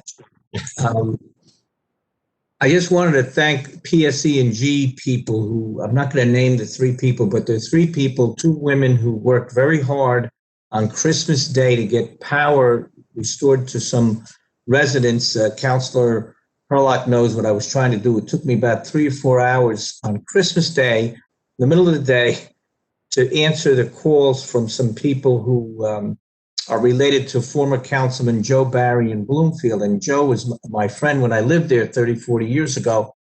Joe called me begging help for these people who had no heat or no electricity. And the PSE&G folks did get back to me several times by text and got it on by 5:30, so the people were happy. They're very aged people who have lived there a long time, and Councilor Hurlock knows what I was trying to do. And I want to thank the manager for also trying to reach out and help me. But this was one of those things, you know, we talk about being tied up with constituents. This is what happens sometimes. They don't know who to go to except someone they know. And on that note, Bloomfield, I'm just talking about Bloomfield when I mentioned Councilman Barry, who had been a candidate for mayor there 3 times, almost made it. But there's 3 nice people who've been elected ward council people, 1, 2, and 3 in Bloomfield. They were sworn in last night. I was on the Zoom for about an hour and a half with them, listening to our Lieutenant Governor Sheila Oliver swear them in. And it was Sarah Cruz, Jenny Mondell, and Nick Joanna. Now, Nick has served 5 terms, but Sarah Cruz and Jenny are fairly new, but they're wards 1 and 3. And they both had connection with Montclair, which I didn't know. One has family in Montclair, lived in Montclair at one time. Another one also lived in Montclair. So they're 2 good council people, Cruz and Mondell in Bloomfield, who work with us, knowing how great a town we have as a neighbor of Bloomfield. One other thing is that it's Martin Luther King will be coming up on the 18th, which is before our next council meeting. And I just hope we all remember Dr. King, because what's happening in Georgia tonight, which I mentioned when I was cut off, is it's a tie. Every vote seems to count. In the tradition of John Lewis, people are voting and they're voting hard. And last week or 2 weeks ago, when some people made some charges that, our behavior was Trumpy, and I didn't get the answer, but thank God our good mayor did answer for me. I just want to say again, I reject completely this behavior by the supposed president of the United States, not warning people to wear masks, not warning people to stay distant from each other and to get the vaccine. I mean, I have never seen anything like this in all my years in politics and government. It's 50 years now that I've been teaching and I've been participating. It's just terrible. So I hope the election in Georgia tonight ends up with a positive change. But let's remember Dr. King, because we're not going to have a meeting till after. Let's hopefully contribute and do service. I was talking to Councilor Lori Price Abrams about this. We need to get active for not just that day of service, for as many days as we can spare to get help to all the people who need it in our town, the less fortunate who need it. There's a lot of people who are hurting. So let's all work together in the spirit of Dr. King to assist those in need and to change things. On that note, again, I just want to make sure all those people who called in about public safety, we are really a unique and progressive town. And we have to realize that Montclair still is a part of the whole world. I'm making suggestions as we go along. Our committee's public safety is meeting and discussing these things every month. At some point, we'll make some reports and suggestions, but let's remember that Montclair is a real model for most of the country. And in so many ways, we're not perfect. There's still problems. There's some crazy folks around here too. But Montclair gives its leadership from the diversity we have, the tremendous stability and diversity we have. And that's why I want to see us continue with rent control as something that will allow us to keep the seniors and the middle income and the working families here. We just have to have rent control. So I want to just reiterate that again. Thank all the tenants for calling in and tell the landlords, I'm always willing to talk to them and talk to everyone, and we should be willing to discuss everything, but we've got to maintain this ordinance, which took a long time to put together. We had almost unanimous support for it on the council. So let's all pull together for those good causes that Dr. King would have wanted us in the economic sense. He was always talking about civil rights and people's right to vote, but economics was his last message. It was the sanitation workers in Memphis that he was fighting for when he got shot. They were protesting. They wanted union rights. And I will never forget that. And when I was a teacher first in Newark, I was arrested for the teacher strike. I've been a teachers union member all my life, AFT. I believe in N.J.S.A, AFT, CWA, all these unions are not perfect, but they represent people. And Teddy Roosevelt, the Republican president, when he was president, gave the mine workers the chance to bargain collectively with the mine owners, and they walked out, didn't want to talk to them, but he got them a 10% raise, union recognition, representation, and some freedom and protections for those people working in the mines 100 years ago. A little over 100 years ago that Teddy Roosevelt did that, and he was the Republican progressive president who fought for union rights, which is exactly what Martin Luther King, Dr. Martin Luther King, was doing when he was gunned down and we lost him. But he was giving us an economic message that I'd like everybody to remember. Unions are America. America is a union. And tonight, I think we're going to see the positive results of that thinking in Georgia. Thank you, Mayor. Thank you, sir, for your comments. I'll go to Fourth Ward, Councilman Cummings.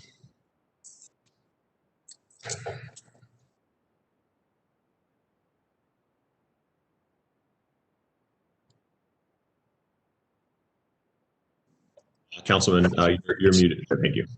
Am I good now? Thank you very much. As we start off 2021, I have reflected on our previous 6 months as a governing body. And I do think one of the areas that we can improve on is internal and external communications. I think not being able to meet as a group has had such a kind of a negative impact on consistent dialogue and conversations. And I think the past couple of weeks is a good example of that. The parking situation and the leaf blower conversation we have tonight could have definitely been handled better, particularly for the public and the businesses. I do think there were some serious missteps that I hope we can do better in the future. One of the concerns I do have, however, is the accuracy. And when we as a council are represented into the public through newspaper commentary. And I'm not, and I say this because, you know, when I read the story in Baristina today, and Councilor Jacobella says he's in contact with his government colleagues, I did not speak with him at all. And my concern, and as he regarded, when a developer called him, I've been through a situation where the body is represented by 7, but communication with groups should be filtered to the proper administration. And it is in my opinion that we have to be careful with that, because when I've gotten calls, I tell individuals, well, you need to go speak to this person. That's why I channel them off to the administration, particularly deputy manager, as well as Ira. So I don't want any perception to any of the developers, parking, or anybody that they can broker deals with us, because that's not how we operate as a form of government. And I can say this as somebody who ran with Peter. I know his passion, and I know what he's doing, and I know where I believe his heart is. However, there is a form of government that we operate under that hinders us from being able to do things that we may feel is right. That's why we have administration. And so as we move forward, I hope we can truly understand that when we speak, unfortunately, we speak for the whole body. But if that does happen, we need to make sure the whole body is aware. I feel as though one of the things that I try to do with anything that I'm trying to support behind the channels is reach out to everyone and give historical perspective of what we're trying to do and how we're trying to do it. The committee form is one in which we all need to be better at, and I say all of us, at trying to filter that information so that we are aware of it.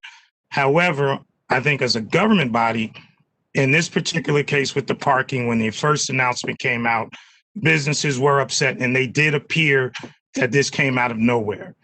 In conversations with administration, I had some questions answered that made me feel comfortable that this is one of those situations where I think the dialogue kind of escalated to a level it didn't have to, but it did.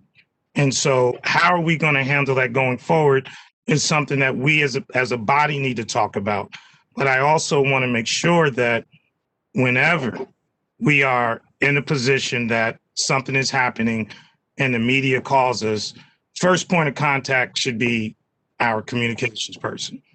And I say that because that allows the response to truly represent the council. And yes, we do have without a doubt a obligation to actively and be consistent and make sure that what we're doing is in the benefit of the town. And so taking calls is part of the deal, but you have to be very careful with that. And I say that out of respect, but also I'm not trying to get caught up in something where we as a council have a situation where developers feel they can call us and have conversations and get things moved, and then we publicly say that that's what we're doing. That's the issue that I had, particularly with the article I read in Baristina. Those things should have been handled specifically by Mr. Karasik and the manager. We as a council do not negotiate, or we don't have the right to negotiate pricing for anything. We can approve it once it's brought to us. And I'm not trying to come down on anyone. What I'm trying to say is I have had this experience where actions by one led to many being basically through the fire. And you all know I'm the first person to respond. Please do not include me on emails that have more than 2 or 3 people. And really, you shouldn't even do that, because anytime we're having a conversation, it should be publicly. Now, if you're having a general ideas talk, yes. So we need, and again, I go back to the way that we started. We did not have the benefit of a real League of Municipalities. We did not have the benefit of truly being brought in. The conversation about the budget, the temporary budget. You know, Bob, all due respect, you've been doing this for 25 years. Temporary budget is something in this form of government, the way we set up, you know, every January, you have to pass it. And it's not something that is not done all across the state, because that's how it operates. Once you get to the end of the year, we can't spend any money. So you pass a temporary budget, you go through the process of coming up with the next budget. So at the end of the day, I think we still, as a body, have a lot to learn and still get to know each other. And I push a lot of it on the fact that we have not been able to meet as a group in person and have soft conversations and really get to know one another. So COVID has had its response, has had its impact on how we operate. And I think the last 2 weeks, particularly with the parking, as well as is kind of like showed that how it can really morph into something that the community, businesses, residents are all impacted, and we could have done a better job. So I hope going forward, I know I will put the onus on me to do that. And finally, I want to tell you, I am truly a believer in our police department. And I say that from experience and years of living here, but also talking to them. And if anything, people should be looking at what we're doing more than we looking at what others are doing. Because I know officers who grew up in this town and are in positions where they are truly impacting the community. Those conversations we can have, but let's have them and make sure that we're having them from a, what I would consider an objective point of view. Look at how they are operating. Look at what they do. And when there is an issue, I know there's an issue. So I'm gonna give a story again about our police department. Couple called me up, husband has to go into, has to have serious surgery next week. They just moved to town. They haven't had a chance to basically get their car, to get the car registration changed from Massachusetts to New Jersey. They don't know what to do because she does not want to be driving her husband back and forth to his therapy sessions with a car that's not registered properly. I call up Deputy Will Young. Hey, Will, I just forwarded him the email. How can we handle this? Next thing I know, Will personally had an officer from Wayne set up a time for them to go and get their car done. Why did he do that? Because it was an emergency situation, and that's going beyond the call of duty. That's what our police department does behind the scenes. And I think those are the things that, again, we don't publicly talk about, but I feel in this particular evening, that is something we have to do. Now, the couple, they're still having some concerns or some issues, but Will is still there for them and hearing them out. And so as we move forward, let's remember there's a reason we're all here. We're here to work together. We're not going to agree on everything. And as I said when we were sworn in, I'm all about giving people what they need more so than what they want. And that's my particular philosophy. But as a body, I'm not going to get everything I want. I understand that. But I also know that as long as it's not personal, it's professional, we should all be able to handle this and move on. So, Peter, we can yell at each other later on as we've done for the past 6 months. But for this tonight, right now, I just have to say that I really think it's important that we make sure we follow the chain of command, particularly when it comes to dealing with issues like this. Thank you. I appreciate that. And I think at some point we should have a reality show following us around. maybe all of us, if not the two of us. Look, I'm just going to say I have a different philosophy. I don't believe that I have the wisdom to know what the people need. Maybe over time that'll change. And I do believe the public and the press are smart enough to distinguish when I'm speaking as a person, as an individual, versus on behalf of the body. That's not something I would ever do. And I don't pretend to ever represent the governing body when I speak. So we're just going to have a difference of opinion on that. And I will continue to have, the kind of engagement that I think is appropriate, but I'm certainly open to conversations to think differently about some aspects of that. Let's go to 3rd Ward Councilwoman Price Abrams.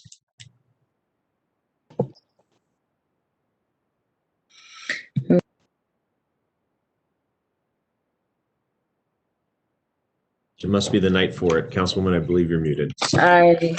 I'm watching it in slow motion, mute, unmute. Okay, sorry about that. Well, I would concur with the fact that 6 months in, and I know that starting this position, and it's an honor to serve, but, I do look forward to when we can actually more tangibly roll up sleeves and work together. And I know that that is coming, and we're getting through some of these challenging months in the near term. So to that point, one of the issues, I know the manager gave a lot of detail about what Essex County is providing, whether both for testing and now also increasingly for the vaccinations.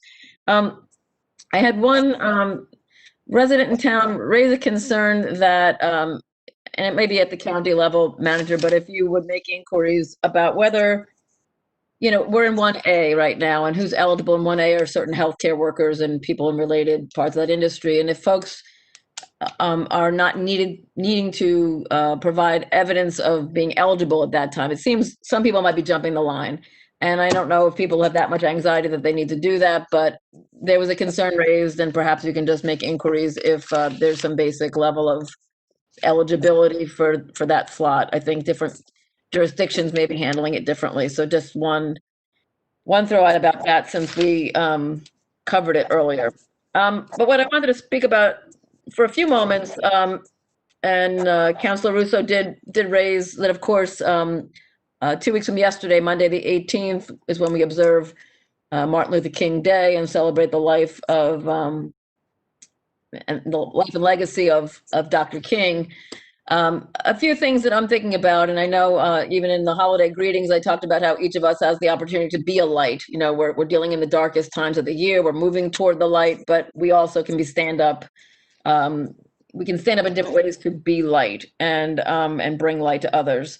So I know the township has some regular annual kinds of observances, some of which we won't be able to do because of the impact of COVID.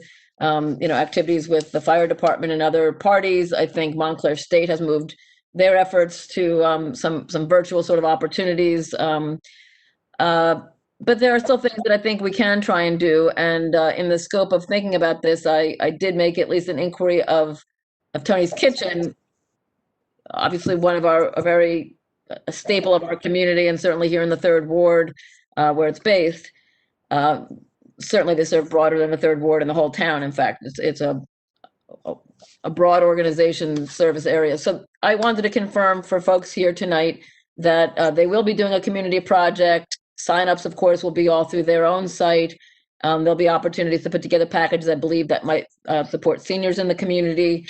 I really encourage folks to step in there and or other organizations that you may know of, and let's help each other amplify and make each other aware of those opportunities through our own social channels. And the township can promote. They're not township initiatives, but just things that we can use our own voices to help amplify and get more people to turn out.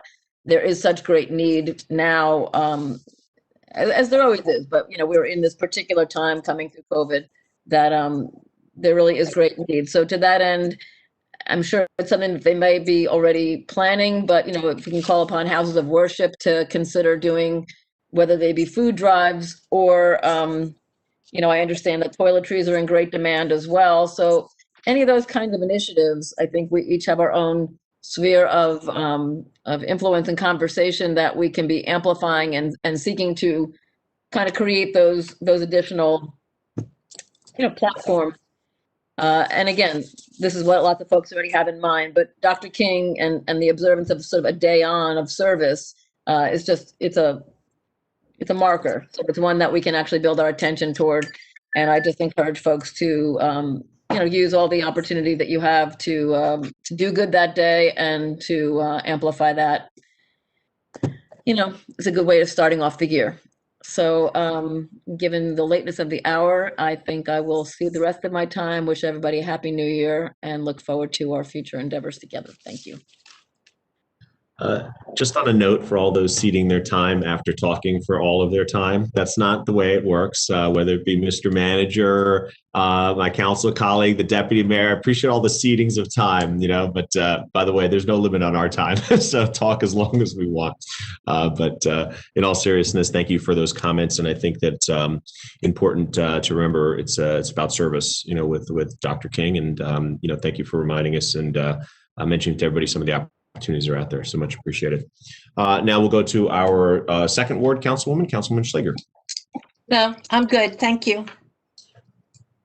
Thank you. I will note that as ceding of your time. Thank you, Councilwoman. Next, let's go to our first ward councilman, Councilman Perlock. I'm going to serve as first ward councilman and deputy mayor, if that's okay, Mr. Clark. And I really didn't take that long the first time. I'm going through the order. If they got to, that's it. Understood. I don't want this exchange to count against my time. Is that okay? So I'm not yielding the balance of my time. Just a couple of things to note, given the lateness of the hour. I do want to thank Councilman Russo for the help with the PSE&G issue. He was in touch with me the whole time. I was, of course, visiting family members that were shut in, my parents, and couldn't go out for Christmas. So I do appreciate, Bob, you stepping in and helping on that issue as well and keeping me in the loop. Have had a lot of meetings, of course, with business owners. We have our biweekly call now with the business owners as well in town, trying to do what we can COVID related for the business community. Have had several meetings. And Mr. Mayor, I know you were there with me. We went to Tony's Kitchen with Our Lady of Mount Carmel Church and the Marzullo family and others.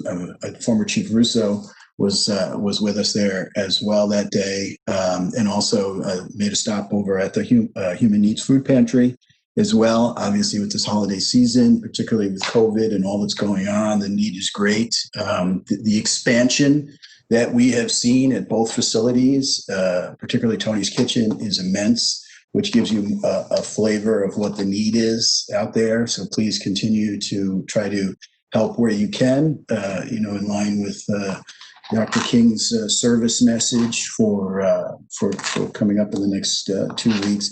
I've also worked very closely with several of the businesses, particularly in Upper Montclair, with some of the county loan grant money that was out there as well. And just want to say again, I echo the sentiments of my colleague and longtime friend. Our kids grew up together, Mr. Cummings, and what he said and how he said it, I couldn't have said it any better myself. And I totally concur. And, again, as a lawyer, I'm not going to apologize, but, there's Open Public Meeting Act, there's OPRA, Open Public Record Act, and we've been very, very, sensitive as we should be to those issues in the past 8 years, and I'm going to continue to be in the next 4. So thank you, Mr. Mayor. I appreciate that. And I don't yield the balance of my time. That's appreciated. All right. Thank you. All right. So with that, I'll just note, certainly as has been mentioned, as we all celebrate the legacy of Dr. King and what he stood for, and all the fights that he was in terms of whether it be, as Councilman Russo noted, for economic justice, racial justice, social justice, which are all connected. I think it's important to remember that it takes action, and certainly it also takes service. And I think that's what we all and we know can engage in as we approach the holiday this year. I know that the memorial breakfast that usually occurs in terms of raising dollars for the scholarship fund will not be happening this year for obvious reasons. But those dollars, I imagine they'll still be doing drives to make sure they're continuing to provide scholarships to students who are just doing exceptional things. So look forward to supporting in any way we can there. I know our fire department is always out there doing service in the community on that day as well, in terms of making sure fire safety is first and foremost on people's mind, from their perspective. And I know that's going to be curtailed because of the pandemic, like so many other things. But I think there are still opportunities, as Councilwoman Price Abrams noted, for us all to engage in, whether it be volunteering time, as the Deputy Mayor noted, going to a place where we have to give your time to help donate food, or or it means, using your voice to raise awareness about opportunities for service and assistance, whether it be some of the food opportunities Councilman Cummings and others have done, throughout the year. I think there are just plenty of opportunities for all of us, certainly in our roles, to remind us that each of us, and certainly all of us as a community, have the great benefit of where we are in this wonderful town, and also the great responsibility that comes with it to make sure we are trying to help and assist others in any way we can. So I think that is the important piece and message from how we move forward into the new year. I think that sets the tone.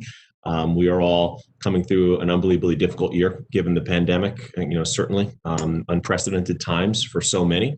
I certainly want to commend and will note and agree, difficult times to kind of jump into this for everyone here, every one of my council colleagues. And I know there are moments of frustration and other pieces that may occur, but certainly to be able to rely on the stewardship that existed previously, meaning the great debt reduction we were able to do, the building up of surplus and some of those other pieces to really weather this somewhat, but also to come up with creative new ideas and supports and other pieces. I think it's a testament that during these difficult times, it does, require more. And I think that's something that this group has been giving, and I applaud everyone for their efforts. So a lot of work ahead. We're all optimistic and hopeful about the vaccine that is out there now and in the early stages of distribution. Certainly a challenge with the number of vaccines that have even been distributed at this point. I think 4,000 by latest count from the county and other pieces. But when we talk about the sheer number, even in Group 1A and then moving through the others, we know it's going to be a while. So that means that during that time, as has been mentioned repeatedly, we've got to keep engaging in those practices that are, of course, very frustrating to us all at times, which is not seeing loved ones that we want to, not being able to engage with people the way we normally would. But we've got to keep mask wearing. We've got to keep doing all these other pieces to move us through this pandemic. We know there's going to be a change in leadership at the national level. We are prepared, and we'll see what that brings for us here at the township level. We're hoping for greater supports for our state, for our county, for us as a municipality to help us engage in the work that needs to be done. But we are going to continue to coordinate those efforts. There has been a great coordination with the county and other entities to make sure that we're providing as best services as we can. And we'll continue to look at the other things that are obviously less seen. We did a ton tonight, whether it be infrastructure work around our sewer systems and our water systems, because one thing that we've seen over time in reducing that $60 million debt, there's never a good time to get some of that stuff done. And we've got to make sure we continue to stay focused on that so that we relieve that burden for the next generation and generations to come. So certainly want to everyone out there again say, just welcome to the new year. Happy New Year. Let's celebrate it with service. Let's be out there and honor Dr. King and his work. Let's keep fighting for the values that make Montclair so special. And let's, even in difficult times and difficult moments, still keep coming together for what we believe in and what we stand for collectively. So I want to thank all my colleagues, wish everyone a happy new year, thank all the staff through Mr. Stafford, wish everyone a happy new year, and of course to everyone in the public, thank you as well. Thank you for permitting all of us the opportunity and honor to serve, and we look forward to working together as a community in the upcoming year. So thank you very much, everybody. And with that, I will entertain a motion to adjourn. So moved. Moved in second. Is there a second? Second. Moved and seconded. All those in favor, please say aye. Right. Have a great night, everybody. Good night, everybody. Good night. Good night. Good night. Right.